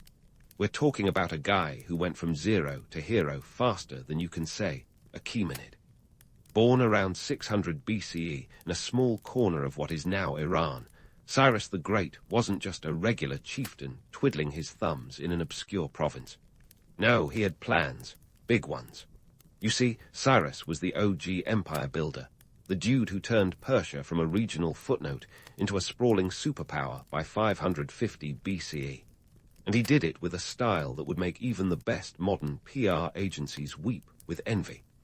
Cyrus's rise to power reads like a classic underdog story, if the underdog had a knack for strategic alliances and an eye for military expansion. Historians generally agree that he started his career as the leader of the Achaemenid tribe. But that's like saying Steve Jobs was just a guy who sold computers. By the time he was done, Cyrus had taken control of the Median Empire, which was kind of like upgrading from a bicycle to a sports car in the ancient world. Let's be clear, this wasn't a passive takeover. King Astyages of Media, Cyrus's grandfather, wasn't exactly handing out kingdoms like candy at Halloween. It took a full-on rebellion, some deft military maneuvers, and a little bit of luck for Cyrus to topple his grandpa.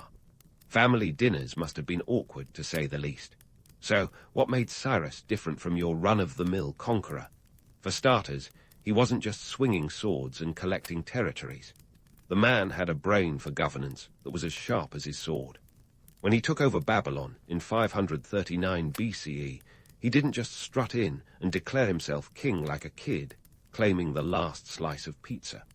Instead, he issued what's now known as the Cyrus Cylinder, a declaration that's been hailed as the first charter of human rights. It outlined his policies on religious freedom, cultural tolerance, and even returning displaced peoples to their homelands. Talk about getting on the good side of the conquered masses. Now, let's get real for a second. While the cylinder makes Cyrus sound like a cross between Mother Teresa and a benevolent CEO, there's a whiff of spin about it. Sure, he allowed the Jews to return to Jerusalem and rebuild their temple, which earned him a glowing review in the Old Testament. But was it altruism or just savvy politics? Some suggest he realized that a happy populace is less likely to rebel. It's the ancient equivalent of offering free snacks in the office to boost morale. Plus, keeping the peace in a massive empire stretching from the Indus River to the Aegean Sea wasn't just a matter of goodwill. It was a necessity for keeping trade routes open and tax revenues flowing. Cyrus also had a flair for branding, and not just the kind that involves burning logos onto cattle. He was smart enough to adopt local customs and respect traditions, making his empire a cultural mosaic rather than a monolithic behemoth. This wasn't just a feel-good approach. It was a practical strategy to manage an empire that covered about 1 million square miles by the time he was done. The Persians were like the Swiss Army knife of ancient civilizations, adaptable and versatile enough to wield influence across diverse regions. Now, before you get too misty-eyed about Cyrus's benevolence, remember that he was still an empire builder. The Achaemenid Empire's growth wasn't all hugs and handshakes. His military campaigns were as brutal as they were effective. When he conquered the Lydian Empire in 546 BCE, he captured their king, Cyrus, a man so rich that his name became synonymous with wealth. Legend has it that Cyrus asked the oracle at Delphi whether he should go to war with Persia, and the oracle cryptically replied that a great empire would fall. Turns out, it was his own. Ouch. Cyrus's reign ended in 530 BCE when he died in battle against the Massagetae, a nomadic tribe led by a warrior queen named Tomaris. According to Herodotus, who loved a good story almost as much as the truth, Tomaris had Cyrus's head dunked in a bag of blood as a posthumous punishment for his conquests. It's a dramatic end, fitting for a man whose life was filled with epic victories and legendary acts. Whether or not this tale is true, it underscores the violent reality of empire building, where glory and gore often went hand in hand. So, Cyrus the Great, enlightened ruler or shrewd conqueror? The truth is probably a bit of both. His legacy is a testament to the complex nature of power, where the lines between benevolence and brute force blur like a watercolor painting. He laid the groundwork for an empire that would influence cultures for centuries, proving that sometimes the pen and the sword work best in tandem. And while his tactics might have been a mix of genuine tolerance and strategic manipulation, there's no denying that Cyrus was a master of the ancient world's Game of Thrones. As Cyrus's formidable shadow loomed large over ancient Persia, it was time for Cambyses II, his son, to strap on the imperial sandals and take the reins. Cambyses wasn't exactly stepping into a cushy job. Managing a vast empire that stretched over 1 million square miles was less about lounging in palatial glory, and more like trying to juggle flaming swords while riding a unicycle. The expectations were sky-high, and Cambyses had big boots to fill, or maybe sandals, given the era. Now, Cambyses is often painted as the mad king of the Achaemenid saga, but let's not just dip our paintbrush in the gossip bucket. Sure, he had his eccentricities, but calling him insane might be more historical tabloid than truth. The notorious tale of Cambyses stabbing the Apis bull, a sacred animal in Egypt, could be more a smear campaign by disgruntled priests than an accurate account.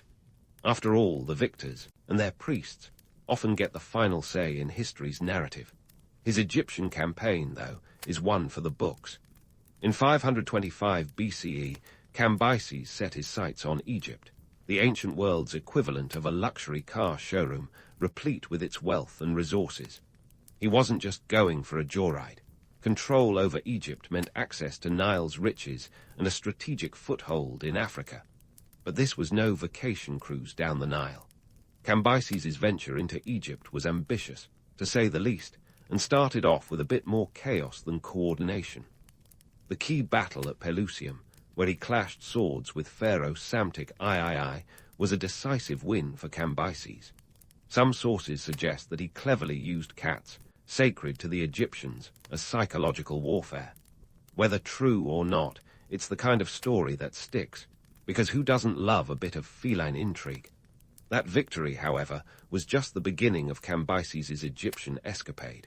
Once he secured Egypt, things started to unravel like a poorly wrapped mummy. The march to Nubia, which is modern-day Sudan, was a logistical nightmare. Imagine trying to organize a cross-desert expedition with an army in tow, without the convenience of GPS or reliable supply lines. The ancient chronicler Herodotus, never one to shy away from a dramatic flourish, claimed that Cambyses lost 50,000 men to a sandstorm in the desert, a tale likely more fiction than fact, but illustrative of the campaign's disastrous nature. Despite these setbacks, Cambyses wasn't just twiddling his thumbs. He managed to expand the empire's reach, and in some ways, its administrative sophistication. Yet back in the heart of Persia, his absence was stirring a pot of unrest. Cambyses was dealing with the classic dilemma of empire builders. The bigger the empire, the bigger the headaches. Communications lagged, and the further you went from the center, the more you needed competent administrators to keep things ticking. And let's talk about those administrators. The Achaemenid Empire was like a corporate giant with branches in every corner of the ancient world. Cambyses had to rely on satraps, regional governors who were supposed to keep law and order, and importantly, the tax revenues flowing. But managing these satraps was a bit like herding cats. Each had their own ambitions, and loyalty was often as flexible as a yoga instructor. Cambyses' reign wasn't all chaos and cats, though. He knew the importance of infrastructure, and efforts were made to maintain the royal road, a kind of ancient superhighway that linked the empire's farthest reaches with its heart in Susa. This wasn't just a dusty path through the desert. It was a lifeline for trade, military movement, and communication. Think of it as the original information superhighway, minus the Wi-Fi, of course. Despite his efforts, Cambyses' reputation took a nosedive. Was he truly mad, or simply the victim of bad PR? Herodotus, the father of history, or perhaps the father of historical gossip, portrayed him in less than flattering terms. But given that Herodotus was Greek, and the Greeks weren't exactly on the best terms with the Persians, we might take his tales with a grain of salt, or maybe a whole pillar of it. The myths of madness aside, Cambyses' tenure was a mixed bag. He managed to expand the empire, but his methods and the toll they took on his troops and resources left much to be desired. The catastrophic failures of his later campaigns cast a long shadow over his successes. By the time Cambyses met his end, under rather mysterious circumstances in 522 BCE, potentially a fall from his own sword or an assassination. His reputation was already in tatters. Despite the turmoil of his reign, Cambyses II's time at the helm was crucial in setting the stage for what would come next. His death led to a power struggle that would see Darius, the Great, rise to the throne. But that's a story for another time. Cambyses' reign reminds us that history is often shaped by those who tell it, and sometimes the truth is as elusive as a desert mirage. As we move forward, remember this. In the grand tapestry of history, even the most chaotic threads contribute to the bigger picture. As the dust from Cambyses' chaotic reign settled, the Persian Empire found itself at a crossroads, teetering on the brink of a potential meltdown. Enter Darius I, a man with a plan, and not just any plan, but a grand vision that would put a modern CEO to shame. Taking the throne in 522 BCE, Darius was the empire's great organizer, a master of efficiency who could probably teach today's project managers a thing or two about getting stuff done. Darius wasn't content with merely holding onto the empire's vast territories. He wanted to make sure it didn't crumble like a stale piece of baklava. His first order of business, streamlining the empire's bureaucracy, which was about as organized as a teenager's bedroom. The empire, stretching over 29 million square miles, needed more than just a few overworked scribes and tax collectors. Darius divided the land into 20 satrapies, or provinces, each governed by a satrap. These weren't just glorified regional managers. They were entrusted with military and civil duties, ensuring the emperor's decrees reached every corner of his domain. But here's the kicker. Darius didn't just hand out these positions like party favors.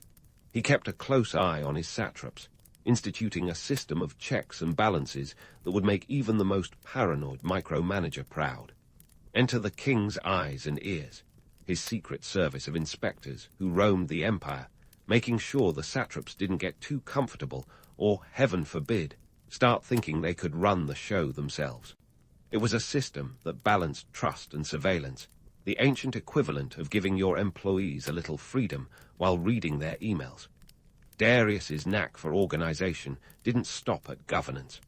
He understood that an empire is only as strong as its infrastructure, so he got to work on one of his most ambitious projects, the Royal Road. Stretching about 1,677 miles from Sardis in the west to Susa in the east, this ancient superhighway was a marvel of engineering.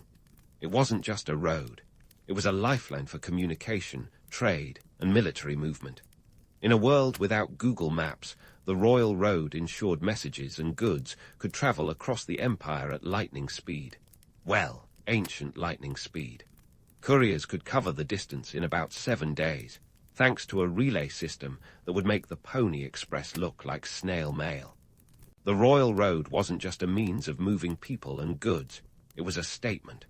It showcased the empire's unity and strength, connecting diverse cultures under one banner. And let's not forget the economic boom it triggered. Markets thrived, and trade blossomed as merchants from Egypt to India found new opportunities along this well-trodden path. Darius's road wasn't paved with gold, but it might as well have been, given the wealth it generated. But Darius wasn't just about roads and bureaucracy. He also introduced a standardized system of coinage, which was a game-changer. Before Darius, the empire's economy was a chaotic mess of bartering and localized currencies. Darius minted the gold Daric, weighing in at around 4 grams, and its silver counterpart, the siglos. These coins were the ancient world's equivalent of the dollar, universally recognized and accepted across the empire. This monetary standardization was a stroke of genius, simplifying trade and taxation, and ensuring that everyone from the bustling bazaars of Babylon to the quiet villages of Persia spoke the same financial language. Now, let's debunk the myth that Darius was just a pencil-pushing bureaucrat. His reign wasn't all about balance sheets and construction projects. Darius was also a formidable military leader, quelling rebellions with a kind of efficiency that would make even the most seasoned generals blush. His military campaigns extended the empire's frontiers, But he was savvy enough to know that expansion was only sustainable if the core remained stable. It was a delicate balancing act between conquest and consolidation, a dance that Darius mastered with aplomb. And let's not ignore the elephant in the room, or rather, the bull. Darius's ascension to the throne wasn't exactly a peaceful transition. After Cambyses' mysterious demise, the empire was rocked by a series of revolts, known as the False King uprisings. Darius claimed the throne after defeating a usurper who had pretended to be Cambyses' brother, Bardia. The Behistun inscription, carved into a cliff in what is now Iran, tells the story with a flair for drama that would put soap operas to shame. Darius's narrative paints him as the rightful ruler, cleaning up the mess left by pretenders. However, some historians suggest that maybe the real Bardia was alive, and well until Darius decided otherwise. Whether you see him as a hero or a usurper depends on which side of the historical fence you lean. While Darius's projects were monumental, they weren't without their critics or their costs. The empire's resources were stretched thin, and the burden of taxes and labor on the common folk was heavy. Yet, Darius's reforms laid a foundation for stability that allowed the Persian Empire to flourish for centuries. His ability to balance innovation with tradition, expansion with consolidation, made him a ruler who didn't just inherit an empire, but transformed it into a well-oiled machine. As we close this chapter of Darius's story, it's clear that his reign was a masterclass in governance. He was a ruler who understood that an empire isn't just built on conquests, but on the ties that bind it together, culturally, economically, and politically. Yet, like all great stories, there's more to come. Darius's reign was just one act in the grand drama of the Persian Empire, a tale that would continue to unfold in ways both glorious and grim. Stay tuned, because there's plenty more intrigue, ambition, and ancient drama to come. As Darius meticulously reinforced the empire's foundations, his gaze shifted westward, setting his sights on Greece, a region as enticing as it was troublesome. Now you might think this is where Darius, the master organizer, would execute a flawless plan, right? Well, hold onto your helmets, because the road to annexing Greece was anything but smooth. It was more like a game of ancient Risk, where the dice were loaded against him. Let's take a moment to appreciate why Greece was such a tantalizing target. For Darius, Greece wasn't just about territorial bragging rights. It was the gateway to Europe, a land of rich resources and thriving trade networks that could make even the most seasoned king salivate. Plus, it was a chance to teach those pesky city-states a lesson for supporting the Ionian Revolt, a rebellion that had the audacity to challenge Persian authority around 499 BCE. Imagine Darius's irritation. Here he was, managing an empire that stretched over 29 million square miles, and these upstart Greeks were causing chaos in his backyard. The Ionian Revolt wasn't just a blip on Darius's radar. It was a full-blown headache. The revolt began in Ionia, an area in modern-day Turkey that was under Persian control. The Ionians, feeling a bit rebellious, and perhaps spurred on by their Greek cousins across the Aegean, decided to shake off their Persian overseers. Athens and Eretria, in a move that was either brave or foolhardy, sent ships and troops to support the uprising. This didn't sit well with Darius, who reportedly instructed a servant to remind him daily, "Master, remember the Athenians," just to keep his vengeance simmering on the front burner. By 494 BCE, the revolt was quashed, but the damage was done. The seed of conflict had been planted. Darius, ever the strategist, saw an opportunity not just to punish Athens, but also to bring Greece under Persian control. His military machine, which had successfully managed to keep the empire's borders secure, now faced the challenge of subduing a region known for its fierce independence and fragmented city-states. Picture it. A land where city-states like Athens, Sparta, and Thebes were more likely to bicker amongst themselves than unite against a common foe. It's like trying to corral a herd of cats, each convinced it's the lion of the pride. In 490 BCE, Darius launched his grand campaign against Greece. The first target, the island of Naxos, followed by a full-scale invasion of mainland Greece. His forces were impressive, numbering around 25,000 strong, a mix of infantry, cavalry, and naval support. But here's where ancient logistics come into play. Getting troops and supplies across the Aegean was no small feat. Forget about airlifts and supply drops. This was all about ships and manpower, and let's just say the Persian supply chain had a few kinks to iron out. The Persians landed at Marathon, a coastal plain northeast of Athens. This is where the Hollywood version of events, cue slow-motion battle scenes with dramatic music, meets the gritty reality of ancient warfare. The Athenian and Plataean forces, numbering about 10,000, were vastly outnumbered. But they had a few aces up their sleeves. Home field advantage, a united front, a rarity in Greek politics, and a strategic mind in their general, Miltiades. Miltiades knew he couldn't afford a prolonged engagement that would deplete his forces and stretch his resources. So he devised a plan that was as bold as it was risky. He thinned out the center of his line and reinforced the flanks, a classic pincer move designed to envelop the Persian forces. When the two sides clashed, the Persian center pushed forward, only to find themselves surrounded as the Greek flanks closed in. It was a tactical masterstroke that turned the tide in favor of the Greeks.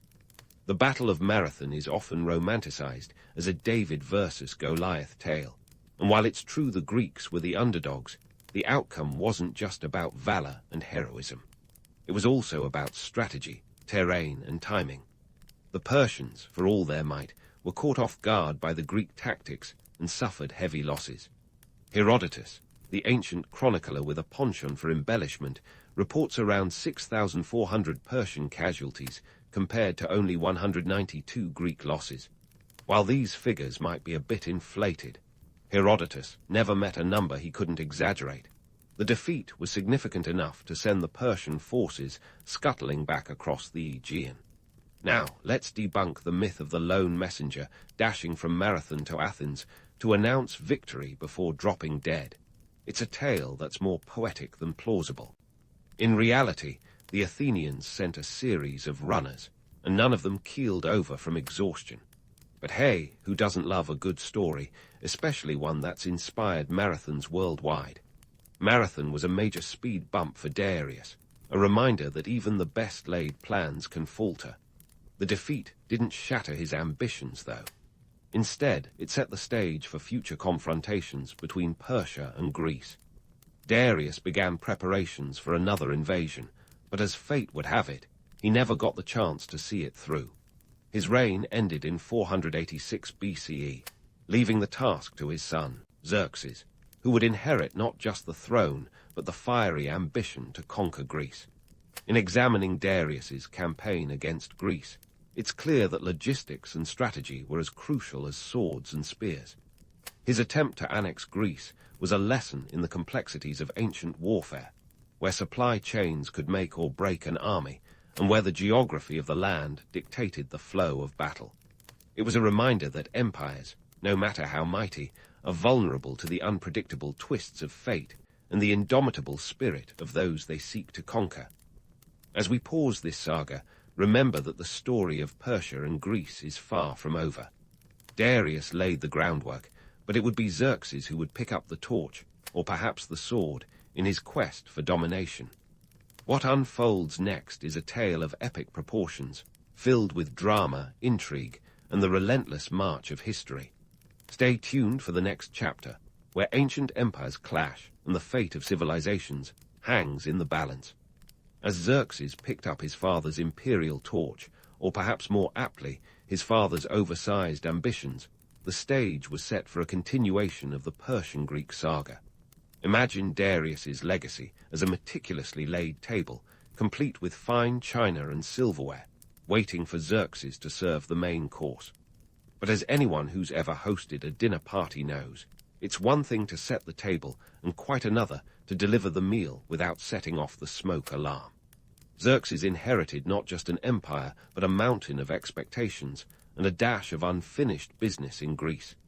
Now, let's give Darius his due. The guy was a master chef of empire building, whipping up a recipe for success that even Gordon Ramsay would envy. He left behind an empire that was as vast as it was complex, a sprawling realm of 29 million square miles that needed more than just good intentions to manage. His administrative reforms were nothing short of revolutionary for the time. By dividing the empire into 20 satrapies, each with its own governor, or satrap, Darius created a structure that allowed for both local autonomy and centralized control. It was like having a Starbucks on every corner, each with its own flavor, but all serving the same brand. Darius didn't stop at governance. He was also the architect of an economic system that could rival any modern economy. His introduction of standardized coinage, particularly the gold daric and the silver siglos, was a financial masterstroke. Before this, trade across the empire was as chaotic as a Black Friday sale. With his coins, Darius ensured that markets from Sardis to Susa spoke the same monetary language. This wasn't just about making life easier for merchants. It was about creating an economic cohesion that bound the empire together. It's as if he handed the ancient world its first credit card, and suddenly everyone was welcome at the Achaemenid shopping mall. But let's not get too misty-eyed about Darius's accomplishments without acknowledging the less glamorous realities. Running an empire wasn't all about innovation and prosperity.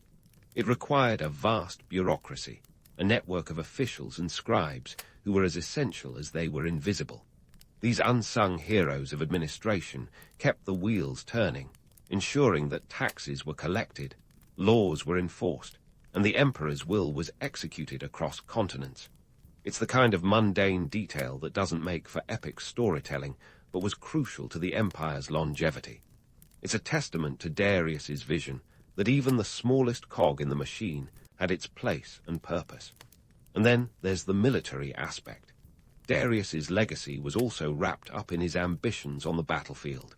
His campaign against Greece may have ended in a stumble at Marathon, but it laid the groundwork for future Persian endeavors. His military reforms, including the establishment of a professional standing army, set a precedent for organized, strategic warfare that future emperors would follow. He was like a chess player who knew that sometimes you have to sacrifice a pawn to capture the king. Unfortunately for Darius, the Greeks were a bit more like a king with 9 lives, always ready for another round. Now let's shift gears to the myths that swirl around Darius and his successors. History, as we know, has a penchant for romanticizing the past, turning emperors into demigods and battles into legendary epics. The truth is often less glamorous. Take Darius's own rise to power, for instance. The Behistun inscription tells a tale of rightful ascension, but let's not forget the whispers of palace intrigue and possible regicide. Was Darius a noble savior or a cunning usurper? Perhaps a bit of both, because in the Game of Thrones, the line between hero and villain is as thin as a Persian carpet. The same goes for the empire itself. It's tempting to view the Achaemenid Empire as a monolithic behemoth, but it was more like a mosaic of cultures, languages, and peoples. Darius understood this and played the role of both conqueror and cultural diplomat. He respected local customs and religions, allowing a degree of autonomy that kept the diverse population relatively content. It was a strategy that ensured stability, but also required constant vigilance.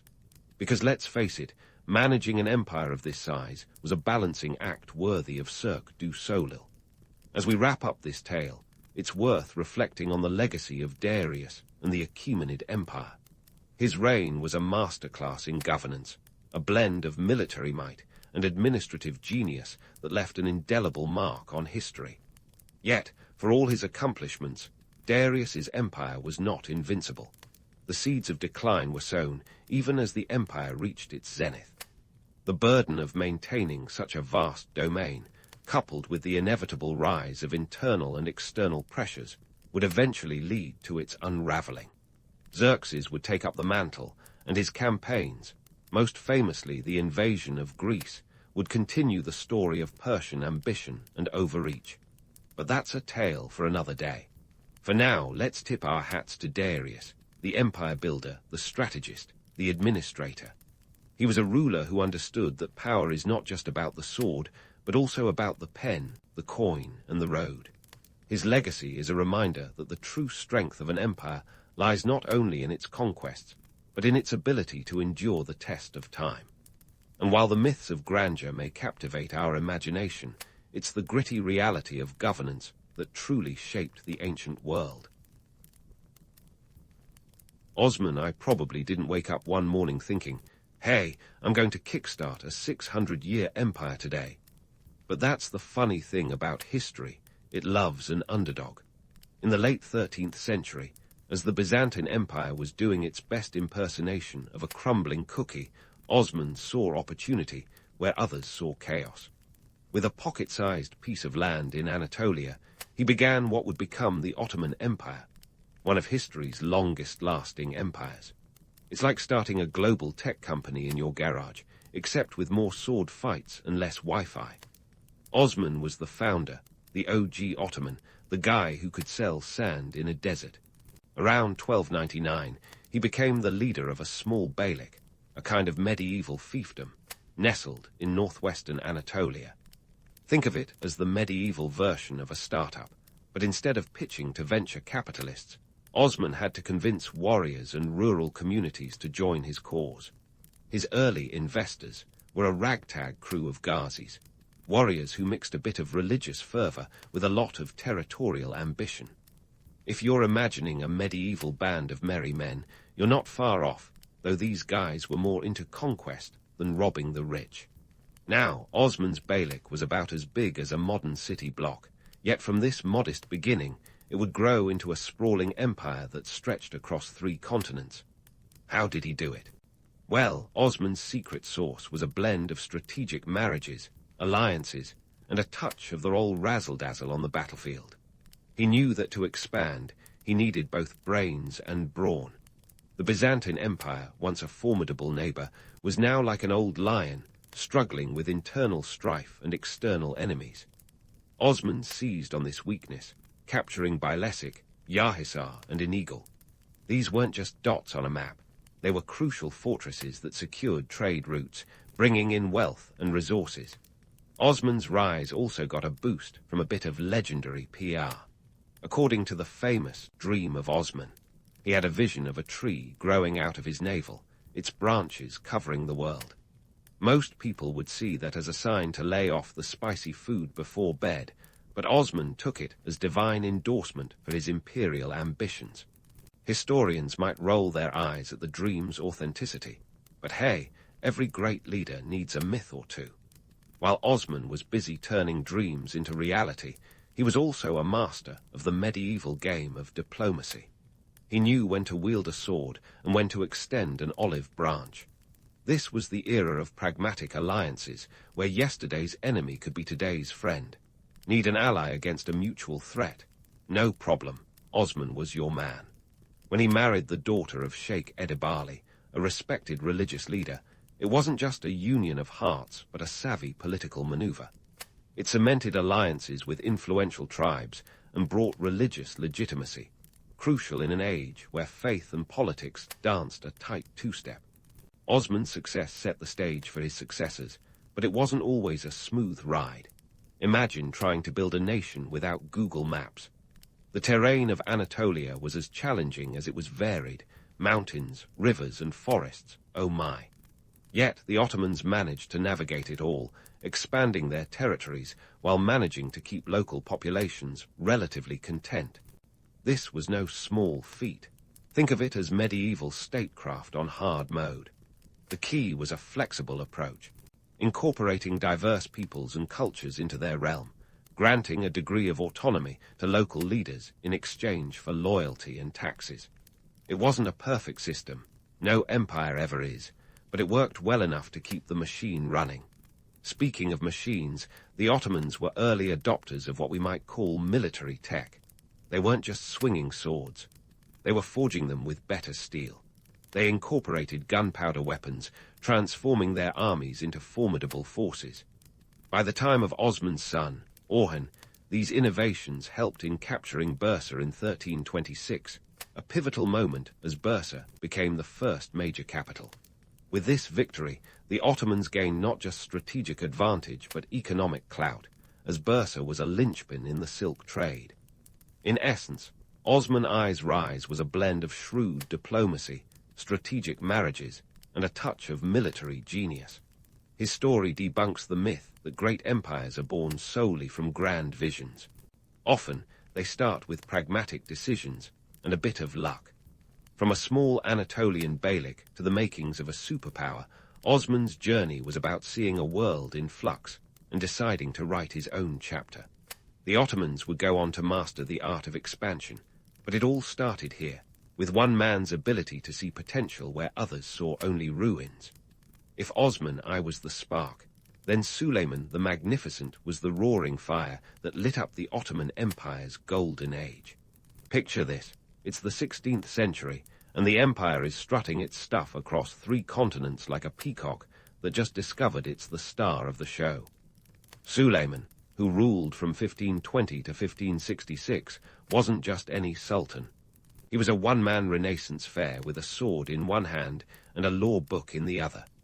Think of him as the Steve Jobs of empire building, but instead of iPhones, he was crafting military conquests, legal reforms, and cultural marvels. Let's kick things off with the Battle of Mohacs in 1526, a classic case of David and Goliath, except David forgot his slingshot.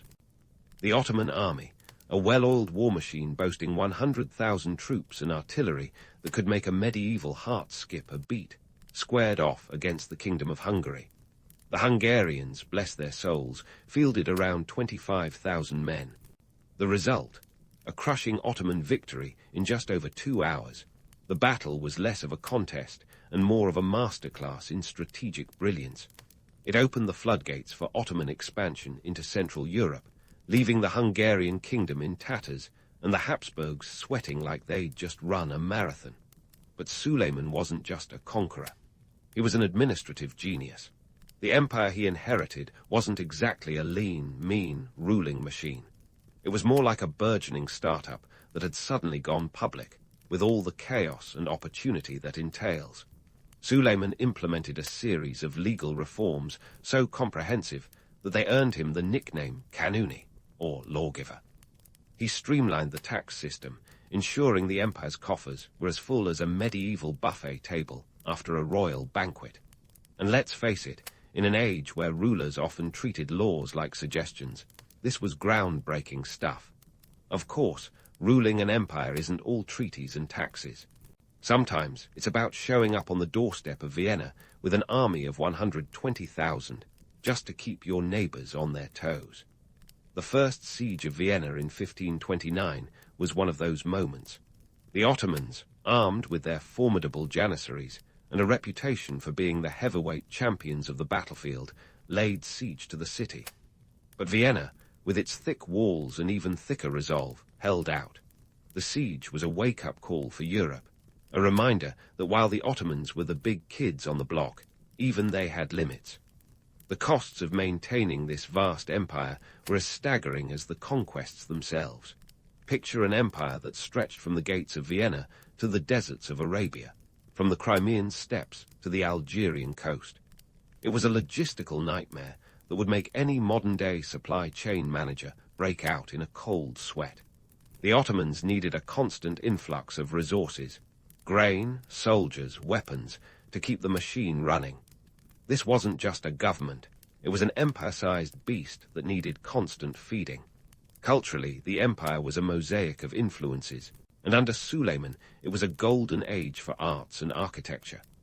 The Sultan himself was a poet, writing under the pen name Muhibbi, which ironically means lover. His court was a magnet for artists, writers, and architects, including the legendary Sinan, whose mosques and bridges still inspire awe today. The empire's capital, Istanbul, became a glittering testament to their architectural prowess, with the Süleymaniye Mosque standing as a monumental reminder that the Ottomans were as capable with a chisel as they were with a cannon. And let's not forget the harem, the subject of countless myths and fantasies. While Western imaginations ran wild with tales of exotic decadence, the reality was more administrative than amorous. The harem was a center of political power and education, where women wielded influence and trained future leaders. But hey, why let facts get in the way of a good story? The Sultan's mother, the Valide Sultan, often played a crucial role in state affairs, like a medieval CEO with a penchant for diplomacy instead of spreadsheets. Yet, for all their grandeur, the Ottomans were not immune to the classic pitfalls of empire: overextension and the ever-present threat of rebellion. Managing diverse populations with different languages, religions, and customs was like juggling flaming swords. One wrong move, and it could all come crashing down. The empire's success depended on a delicate balance of autonomy and control, a tightrope act that required constant vigilance. Suleiman's reign was a period of awe-inspiring achievements, but it also planted the seeds of future challenges. The military campaigns, while successful, strained the empire's resources. The legal reforms, though necessary, could not solve the deep-seated social and economic issues that simmered beneath the surface. And as the empire grew, so did the complexity of its administration, like a sprawling bureaucracy that threatened to drown under its own paperwork. As we leave Suleiman gazing over his empire, a mix of legacy and looming challenges, remember this. The Ottoman Empire under his rule was a paradox of power and fragility, innovation and tradition. It was an era of monumental achievements, and the beginning of a long, slow dance with destiny that would eventually tip the scales from rise to fall. But for now, the empire was in its prime, a testament to the heights that human ambition could reach, and the precipices that often accompanied them. While Suleiman's empire was like a well-oiled machine, fast forward a century, and you'll find the gears starting to grind. By the late 17th century, the Ottoman Empire was a bit like an overextended credit card, maxed out and struggling to make minimum payments. The empire that once strutted across continents now faced economic woes, military defeats, and a whiff of decay that no amount of incense could mask. Let's talk economics first because, as always, money talks, and sometimes it screams. The Ottomans, once the envy of Europe with their bustling trade routes and ornate markets, were now feeling the pinch. The spice trade, their golden goose, had found a new home thanks to European sea routes that bypassed Ottoman territories faster than you can say, Portuguese explorers. The Ottoman economy was like a once robust stock portfolio that had been hit by a market crash. Inflation soared as the empire's currency, the axe, depreciated faster than a lead balloon. To put it in numbers, by the 17th century, the axe had lost about 80% of its value. And while the Ottomans were trying to patch up their fiscal leaky boat, Europe was busy counting its ducats and florins. On the military front, the Ottomans' reputation as the unbeatable heavyweights of the battlefield was starting to crack. Picture a once dominant sports team suddenly unable to win a game. The Battle of Lepanto in 1571 was a rude awakening, a humiliating naval defeat at the hands of the Holy League. The Ottoman fleet was decimated, losing more than 200 ships. Sure, they quickly rebuilt their navy, but the psychological blow lingered like a bad hangover. It was a signal that their era of unchecked expansion was hitting a brick wall. And then there's the Siege of Vienna, round 2, in 1683. The Ottomans, determined to rewrite their previous failure, marched once more to the gates of Vienna. This time, however, the tables turned dramatically. The Polish-Lithuanian Commonwealth, led by King John III Sobieski, swooped in like a medieval cavalry superhero, saving the city and sending the Ottomans packing. The battle was a spectacle of epic proportions, with over 300,000 soldiers clashing in a titanic struggle. The defeat marked a turning point, the beginning of the Ottoman retreat from Europe, a stark reminder that even the mightiest empires have their limits. Internally, corruption was spreading like a virus. The once efficient Ottoman administration was now a breeding ground for graft and bribery. Picture a bureaucratic black hole where tax revenues vanished faster than you could say accountability. The Janissaries, those famously fierce soldiers, had transformed from elite warriors into a political faction, more interested in lining their own pockets than defending the realm. By the late 1600s, janissaries were known to extort money from civilians and even challenge the Sultan's authority. It was as if the empire's guardians had turned into its greatest threat. And let's not forget the sultans themselves. The once invincible rulers were now portrayed as indecisive, manipulated by court factions and isolated in their opulent palaces. The myth of the sultan as an all-powerful figure was crumbling. Instead, the reality was more akin to a marionette tangled in its own strings. The infamous Sultanate of Women, where sultans' mothers and consorts wielded significant power, is often romanticized as a time of female empowerment. In truth, it reflected the sultan's diminishing grip on power, as they were often sidelined by palace intrigue and familial rivalries. Reforms were attempted, but they were like trying to put a band-aid on a bullet wound. Attempts to modernize the military and administration were stymied by entrenched interests. The tulip period in the early 18th century, a time of cultural blossoming and westernization, ended in disaster with the Patrona Halil Rebellion of 1730. This uprising wasn't just a revolt against lavish spending on tulips and palaces.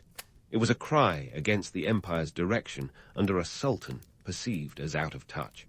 The Ottoman Empire's decline was not a dramatic collapse, but a gradual unraveling, a slow dance from might to mediocrity.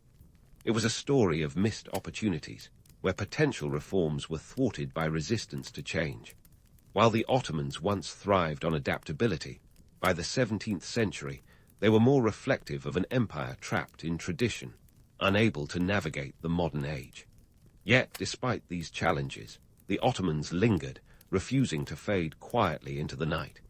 They were a prime example of historical endurance, a testament to how even a faltering giant can remain standing through sheer tenacity. As they stood at the crossroads of history, the empire seemed poised between reinvention and obsolescence, balancing precariously on the edge of a new era they had yet to fully understand. But hold that thought, because the story of the Ottomans is far from over. The 18th and 19th centuries will bring new trials, transformations, and a few surprises that no one saw coming. As we edge into the 19th century, the Ottoman Empire is like that aging rock band clinging to past glory, trying to stay relevant in a world that's moved onto techno beats and synthesizers. Facing the music meant more than just tuning up. It was time for a whole new setlist. Enter the Tanzimat reforms, a series of changes introduced between 1839 and 1876, aiming to revitalize an empire that was, frankly, creaking louder than a rusty gate. The Tanzimat era, derived from the Arabic word for reorganization, was an ambitious attempt to modernize the empire from the ground up. Picture a centuries-old institution suddenly trying to catch up with the Joneses, using a mix of Western institutions and a dash of Eastern tradition. The brainchild of forward-thinking bureaucrats like Mustafa Rashid Pasha, the reforms were akin to a corporate makeover, out with the old, in with the new.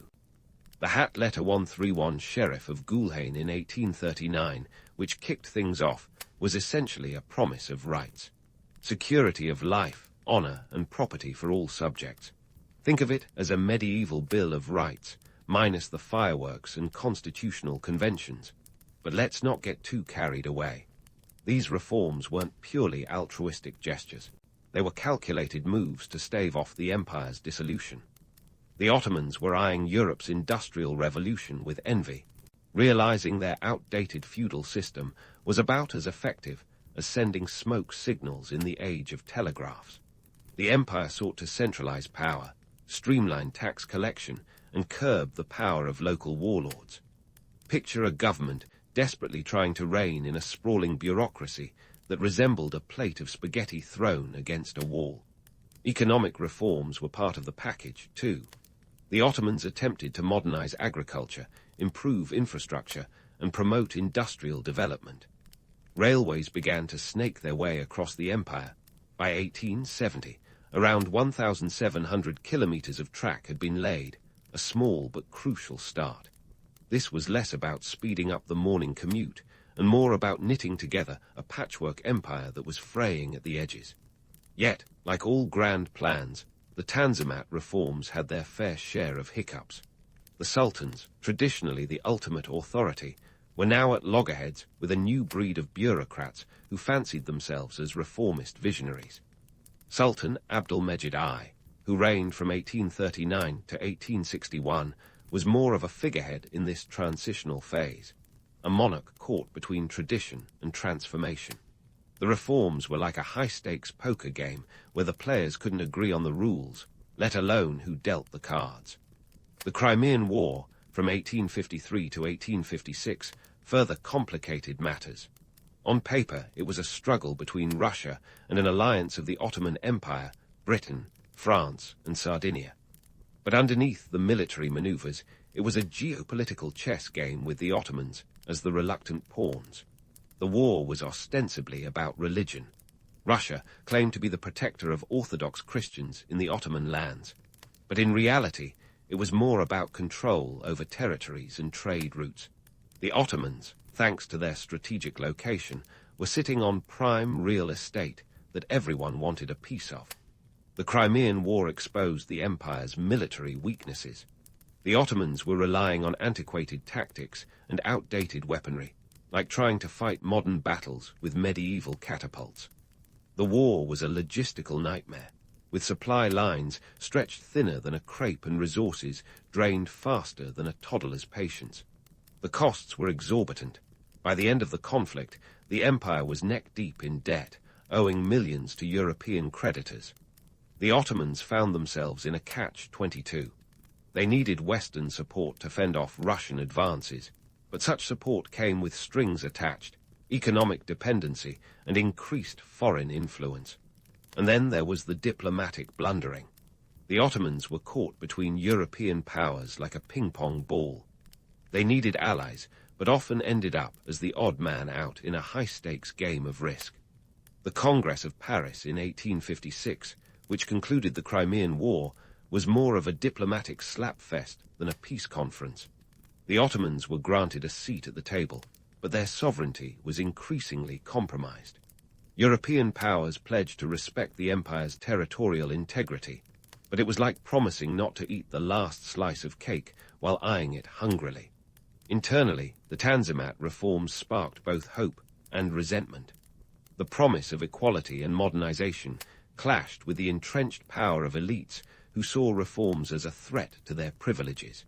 The Janissaries had been disbanded in 1826, but their ghost lived on in the form of conservative factions resistant to change. The empire was a patchwork quilt of ethnicities and religions, and not everyone was keen on being stitched into a uniform pattern. For many, the reforms were like a new suit that didn't quite fit, too restrictive for some, too loose for others. Amidst this backdrop of reform and turmoil, Sultan Abdulaziz took the throne in 1861. He was a ruler with grand ambitions, but a penchant for extravagance, like a CEO who redecorates the office while the company files for bankruptcy. His reign saw the construction of lavish palaces and the commissioning of a formidable navy. By 1875, the Ottoman fleet was the third largest in the world. But the opulence came at a cost.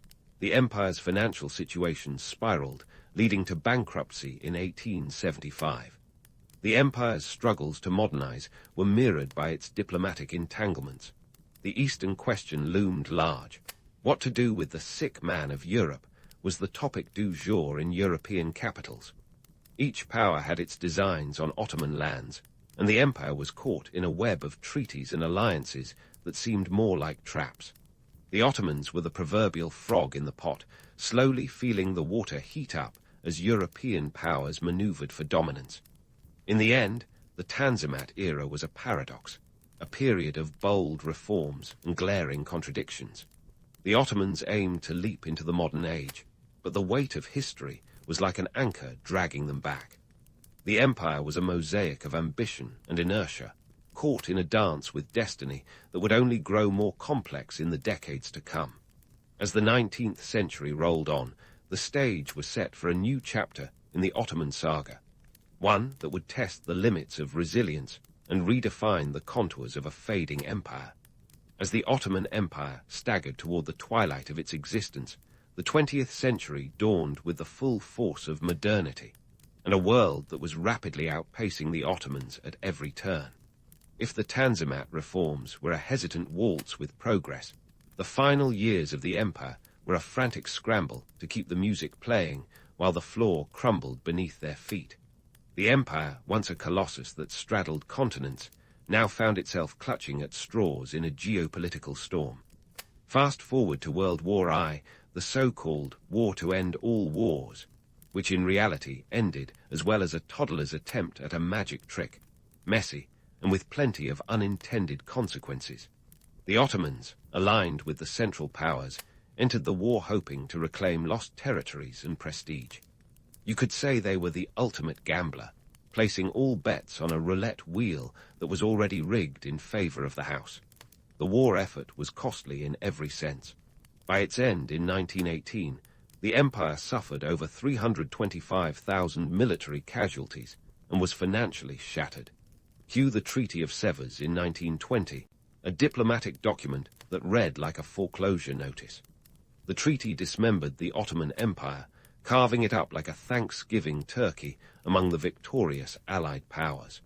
Territories were ceded to Greece, Italy, and France, while the British tightened their grip on the Middle East, including the prized lands of Palestine and Iraq. The empire's sovereignty was reduced to a sliver of Anatolia, and its economy was shackled with debts and reparations. It was a death knell disguised as diplomacy, a harsh reminder that in international relations the vultures always circle the weakest prey. But with every fall, there's often a rise, and in this case, it came in the form of a charismatic military officer named Mustafa Kemal Ataturk.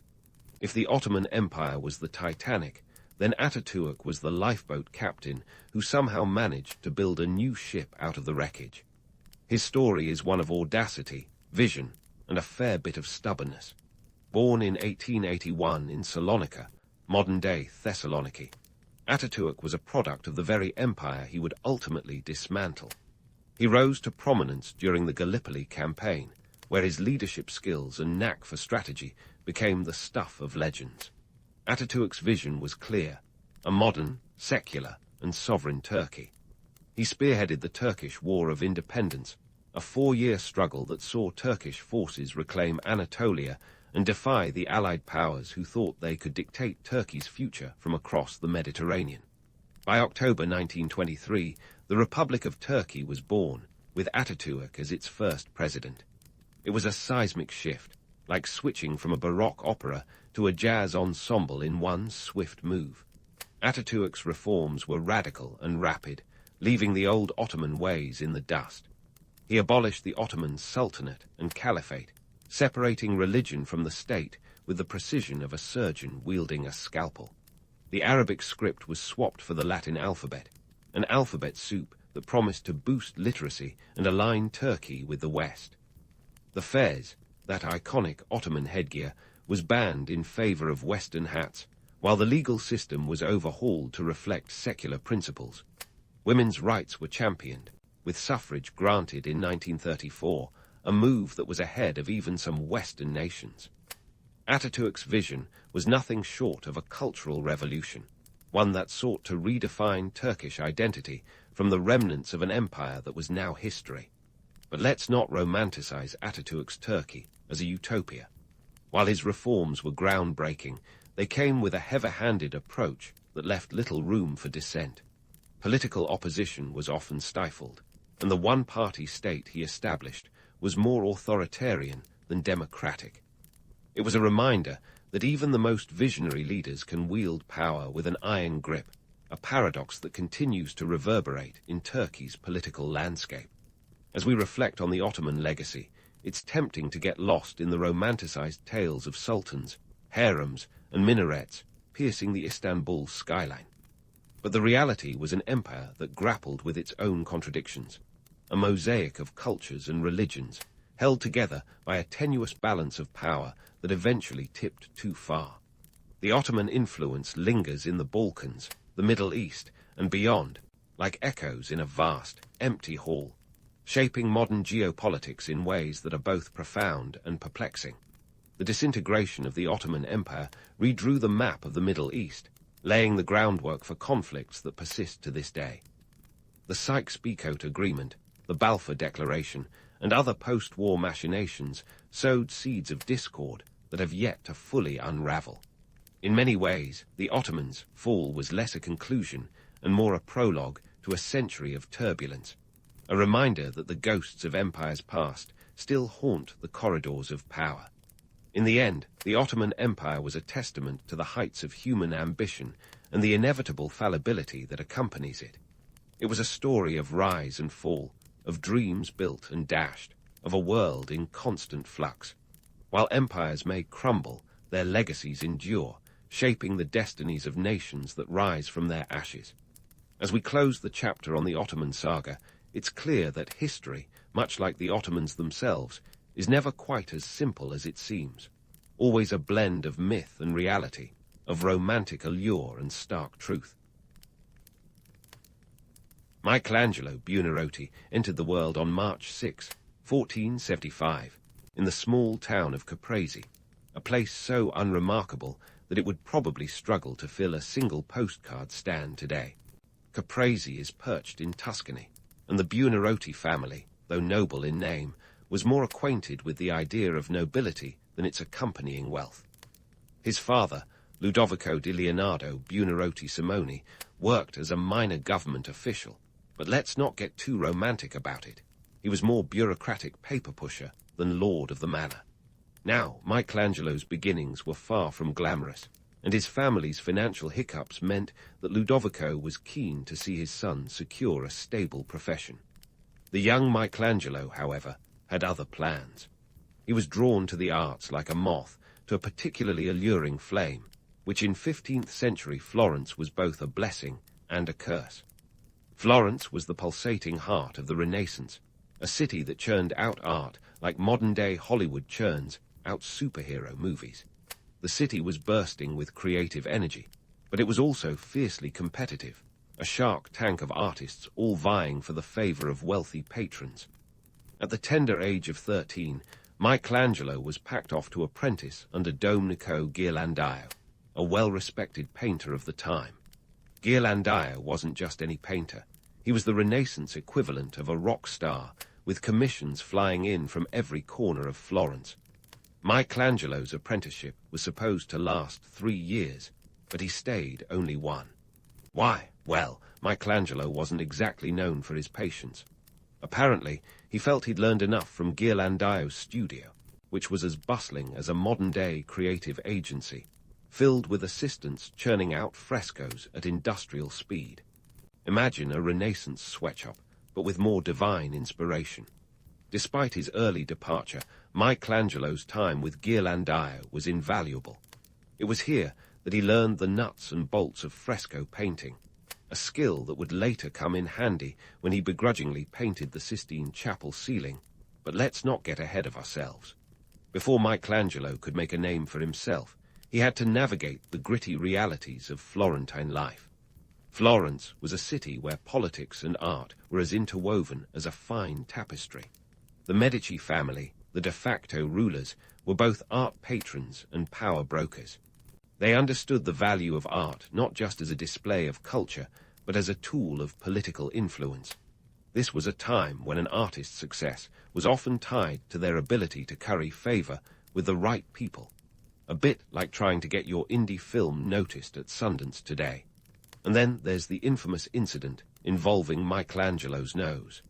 Picture a teenage Michelangelo, full of fiery ambition and probably a pinch of arrogance, getting into a spat with a fellow apprentice at the Medici Academy. The argument escalated, as Renaissance brawls often did, and ended with a broken nose courtesy of Pietro Torrigiano, who later boasted that he left Michelangelo as if he had been made of dough. This wasn't just a case of playground roughhousing. It was a brutal reminder of the competitive and often ruthless nature of artistic circles. Michelangelo's crooked nose became a lifelong reminder of both his youthful impetuousness and the harsh realities of his chosen path. In the midst of these personal dramas, Michelangelo was soaking up the influences around him. The socio-economic landscape of Florence was a constant backdrop to his development. The city was a hub of trade and banking, with the Medici at its center, and the arts flourished in this economically vibrant environment. Yet, this prosperity was a double-edged sword. While it funded great works of art, it also meant that artists were often at the mercy of their patrons' whims, a fact that would shape Michelangelo's career in profound ways. So, we've got a young Michelangelo, nose freshly bent, navigating the cutthroat world of Florentine art. His fiery temperament and undeniable talent set the stage for what would become one of the most extraordinary careers in art history. But before he would carve his first masterpiece or paint a divine ceiling, Michelangelo had to survive the growing pains of youth in a city that was both a cradle of creativity and a battleground of ambition. As Michelangelo navigated the bustling Florence, his eyes were set on creating something that would elevate him from a mere apprentice to a master craftsman. Enter the Pietà, one of those works of art that makes people say, "Wait, a human being did this." Commissioned in 1498 by a French cardinal, Jean de Bilhers, this was Michelangelo's ticket to the big leagues. Picture this, a 24-year-old with chisel in hand, tasked with turning a massive block of Carrara marble into a masterpiece. It was a tall order, but Michelangelo wasn't just any artist. He had the audacity of youth and the skills to match. The Pietà depicts a serene Virgin Mary cradling the lifeless body of Jesus. Now, the technical brilliance here is off the charts. Michelangelo managed to make marble look as delicate as flesh, capturing the folds of fabric and the weight of Christ's body with uncanny precision. For a guy who once had his nose rearranged by a fellow artist, he sure knew how to handle a chisel. The Pietà was unveiled in 1499 at St. Peter's Basilica in Rome, and it was an instant sensation. Suddenly, Michelangelo was the toast of the town, the kind of artist patrons would write blank checks for if checks had existed back then. But let's not get swept away by the romance of solitary genius. We often imagine Michelangelo toiling away in isolation, but the truth is a bit more collaborative, if not downright noisy. Renaissance workshops were bustling places, more akin to modern startups than solitary sanctuaries. Assistants, apprentices, and even the occasional meddling patron would have been buzzing around, contributing to the task at hand. While Michelangelo certainly was the mastermind, he wasn't above enlisting help to complete his grand visions.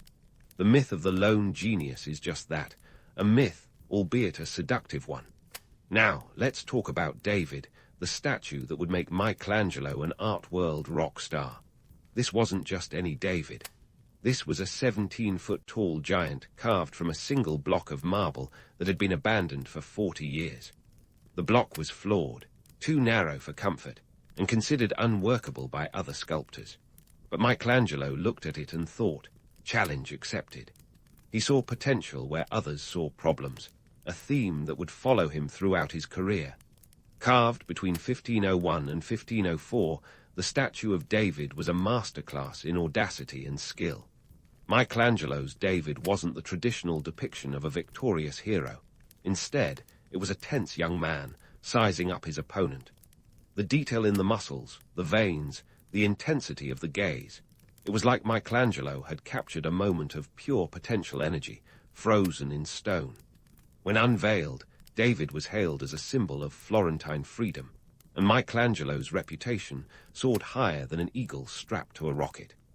But just as he was enjoying the spotlight, along came Leonardo da Vinci, Michelangelo's arch-nemesis, in the Renaissance version of an art world celebrity feud. The two were as different as night and day. Leonardo, the consummate Renaissance man, dabbled in everything from painting to engineering, while Michelangelo was intensely focused on sculpture.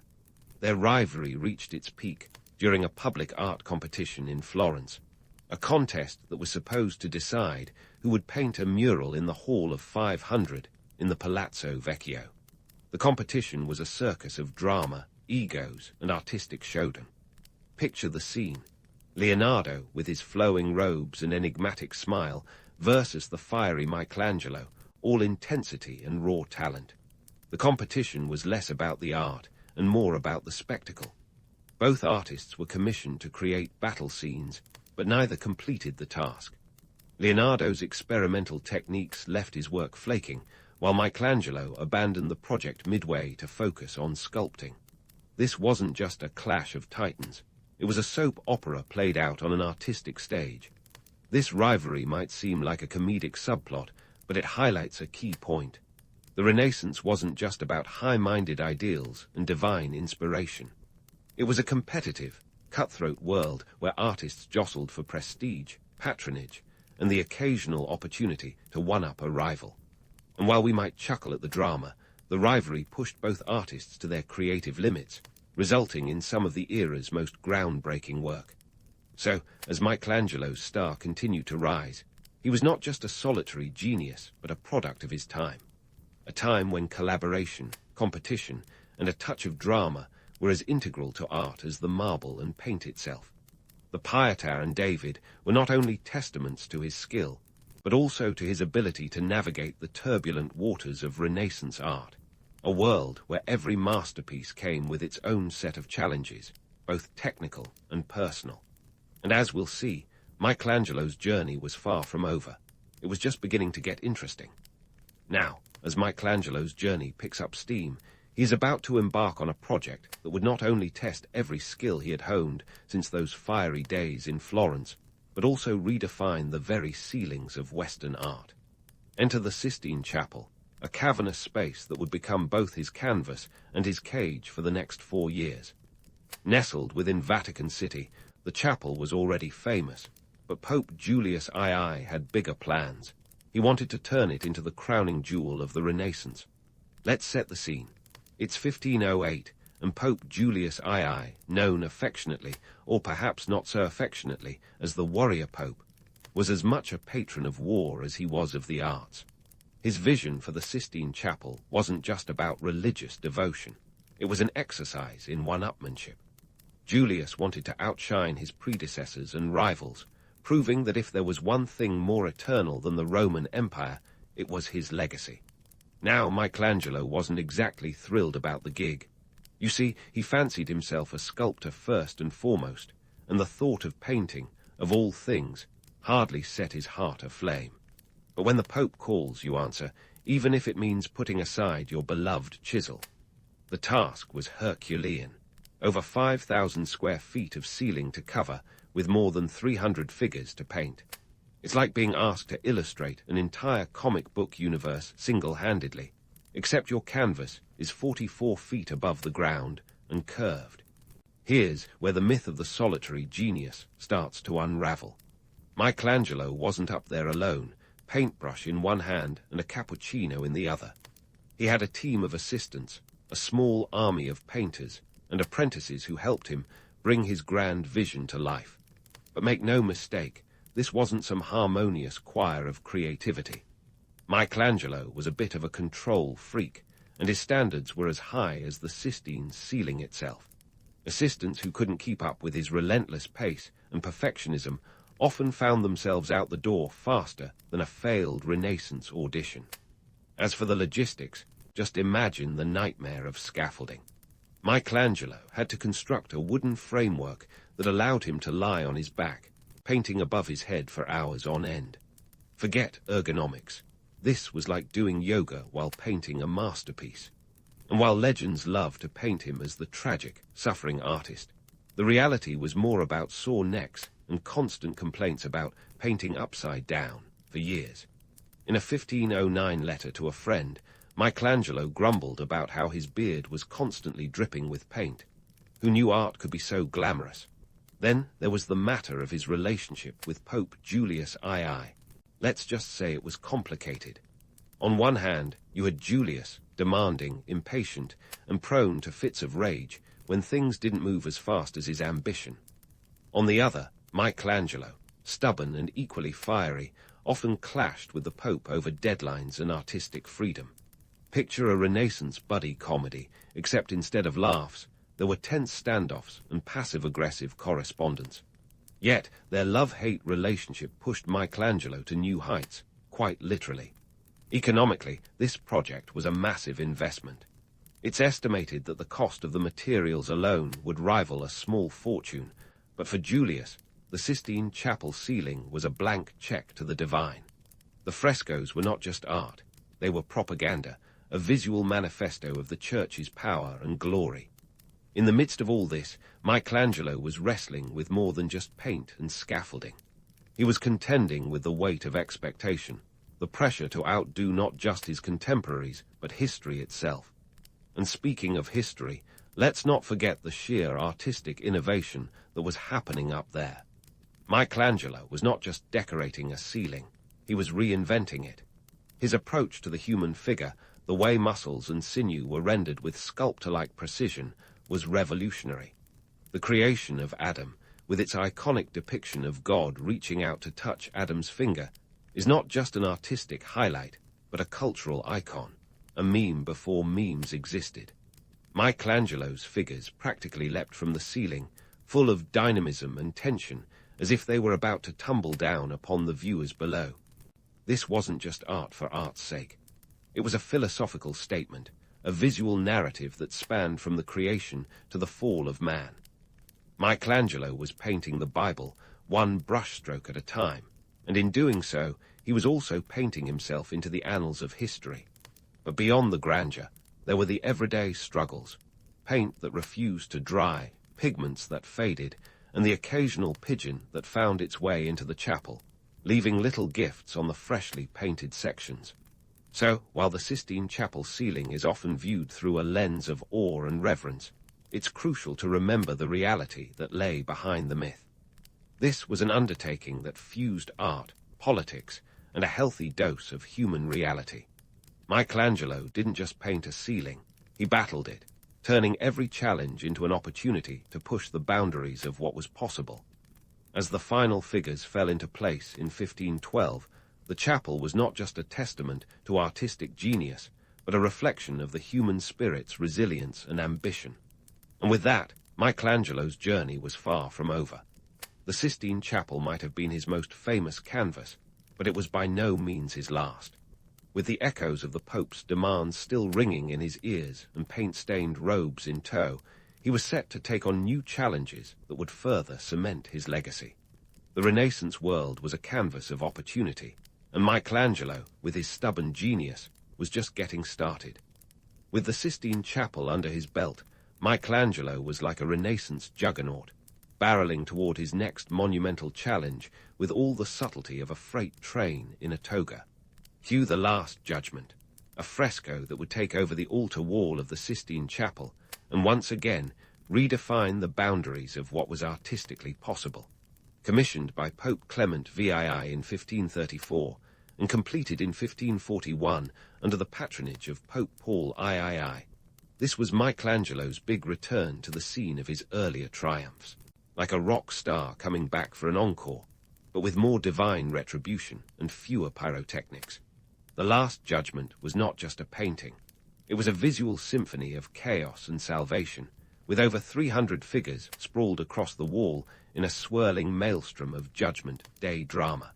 Here was Michelangelo doing what he did best, turning biblical narrative into a visceral spectacle, every figure a testament to his unparalleled skill in rendering the human form. Yet, amid this grandeur, Michelangelo was also navigating the treacherous waters of religious tensions and personal vendettas. You see, the Catholic Church was in the throes of the Counter-Reformation, and what better way to assert its authority than through a jaw-dropping fresco of divine reckoning? But painting such an apocalyptic scene wasn't just about artistic flair. It was also a financial and logistical headache. Michelangelo was paid 1,200 gold ducats for the job, a king's ransom, sure, but not enough to make him the Renaissance's answer to Jeff Bezos.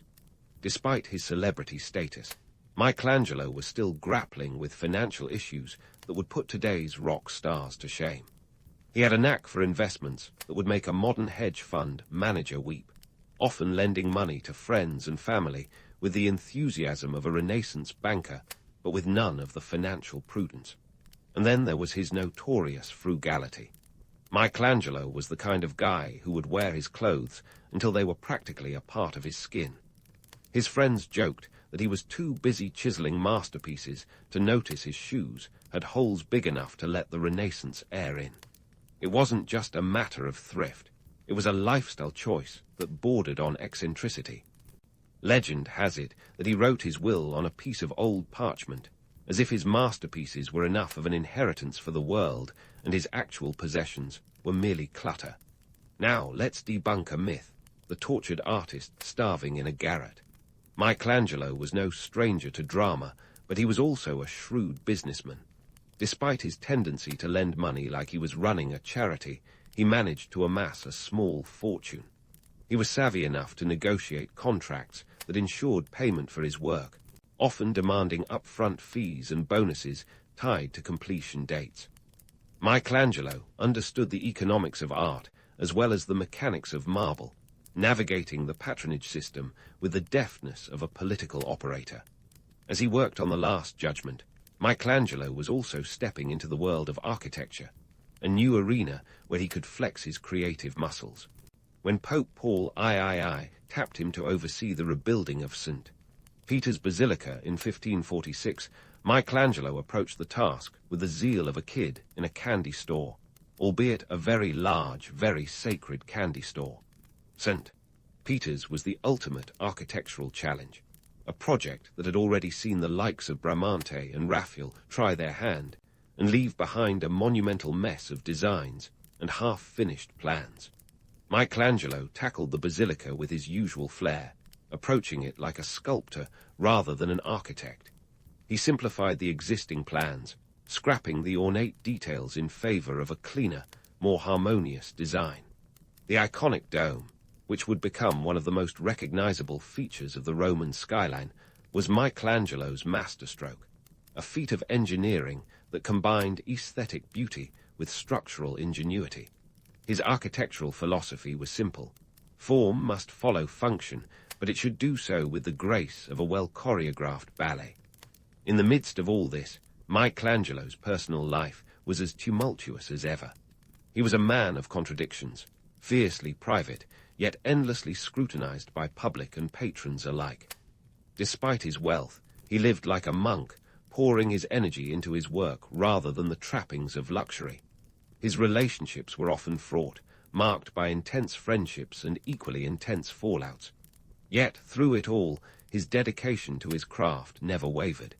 He was a man possessed by his art, driven not by the promise of riches, but by a relentless pursuit of perfection. The myth of the tortured artist might have a kernel of truth, but Michelangelo was far more than just a solitary genius battling inner demons. He was a savvy operator in a world where art, politics, and religion were inextricably linked. His every brushstroke and chisel mark a reflection of the turbulent times he lived in.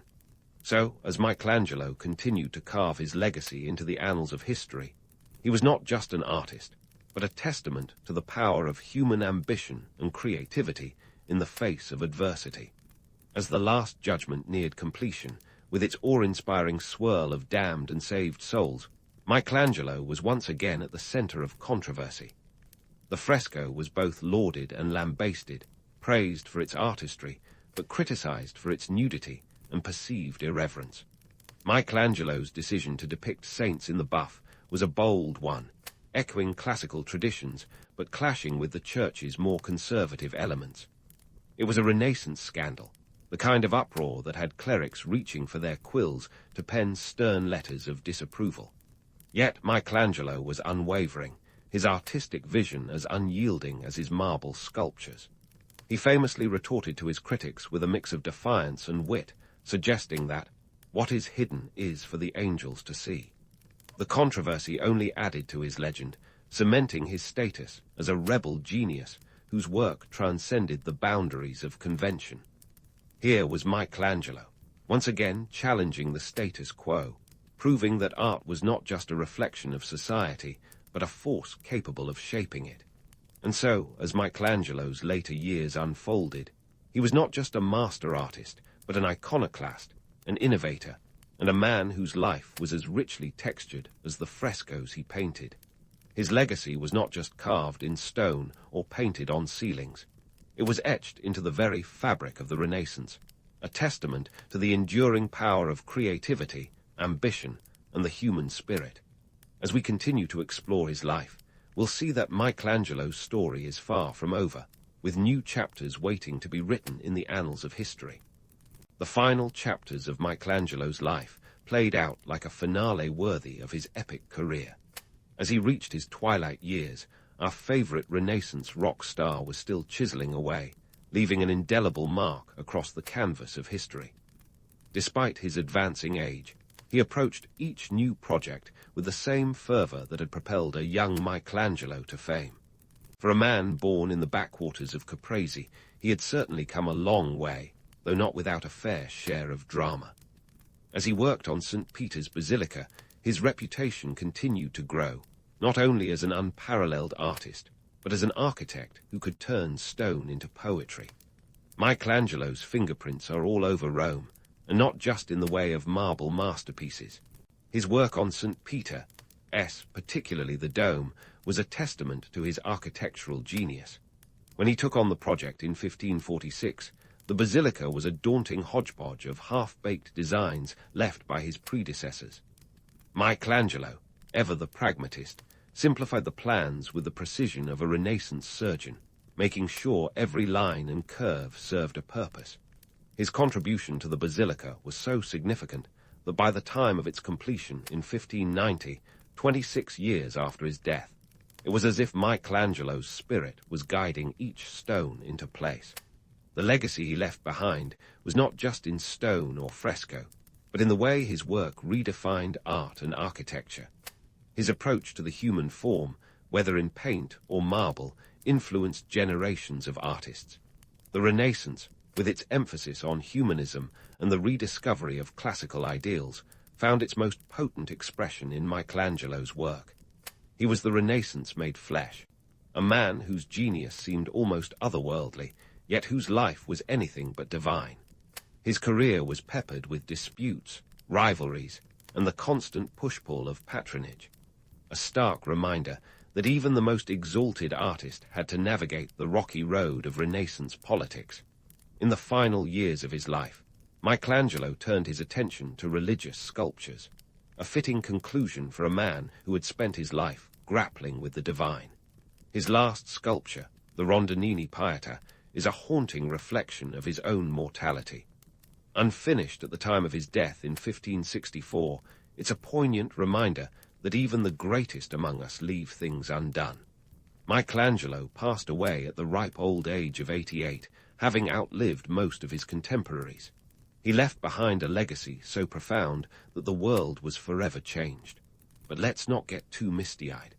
While Michelangelo was alive, he was often a thorn in the side of his patrons. His perfectionism made him a difficult partner, as he was known to argue over everything from payment schedules to artistic freedom. The irony. In death, he became the poster boy for artistic genius, his quirks and disputes romanticized into the stuff of legend. It's like an artist's ultimate revenge.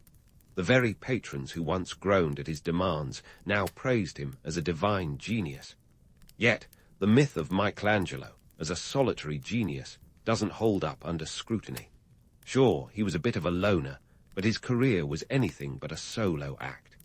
From the workshops bustling with apprentices to the assistants who helped paint the Sistine Chapel, Michelangelo's work was a collaborative effort.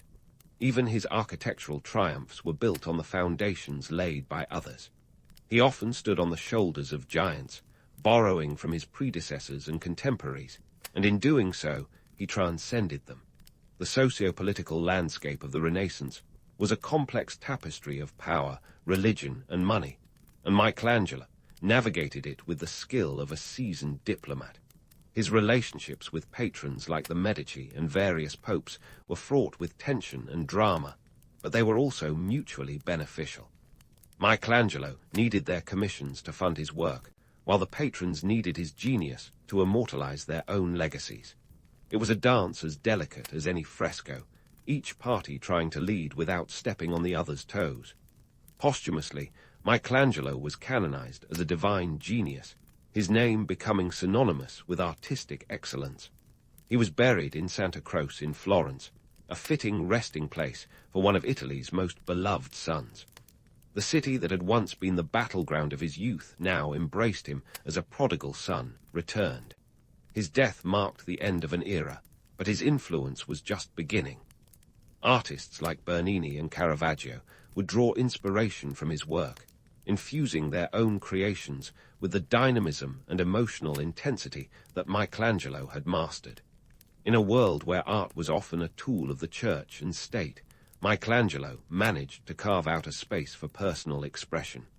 His work was a dialogue between the sacred and the secular, capturing the tension and beauty of the human experience. Whether he was sculpting the serene Virgin Mary or painting the muscular figures of the Last Judgment, Michelangelo's art was a testament to the power of the human spirit. Ultimately, Michelangelo's legacy is a complex tapestry of contradictions.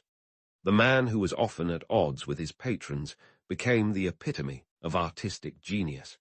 The artist who worked amidst the chaos of Renaissance politics created works of serene beauty and introspection. His life was a masterclass in navigating the turbulent waters of art, politics, and personal ambition, a reminder that genius is rarely simple or straightforward. So, as we wrap up this journey through the life of Michelangelo, let's remember him not just as a solitary sculptor or a reluctant painter, but as a man who embodied the spirit of the Renaissance. His work transcended the boundaries of time and space, leaving an indelible mark on history. And while his life was filled with drama and difficulty, his legacy is a testament to the enduring power of creativity and the human spirit. In the end, Michelangelo's genius wasn't just divine, it was profoundly human.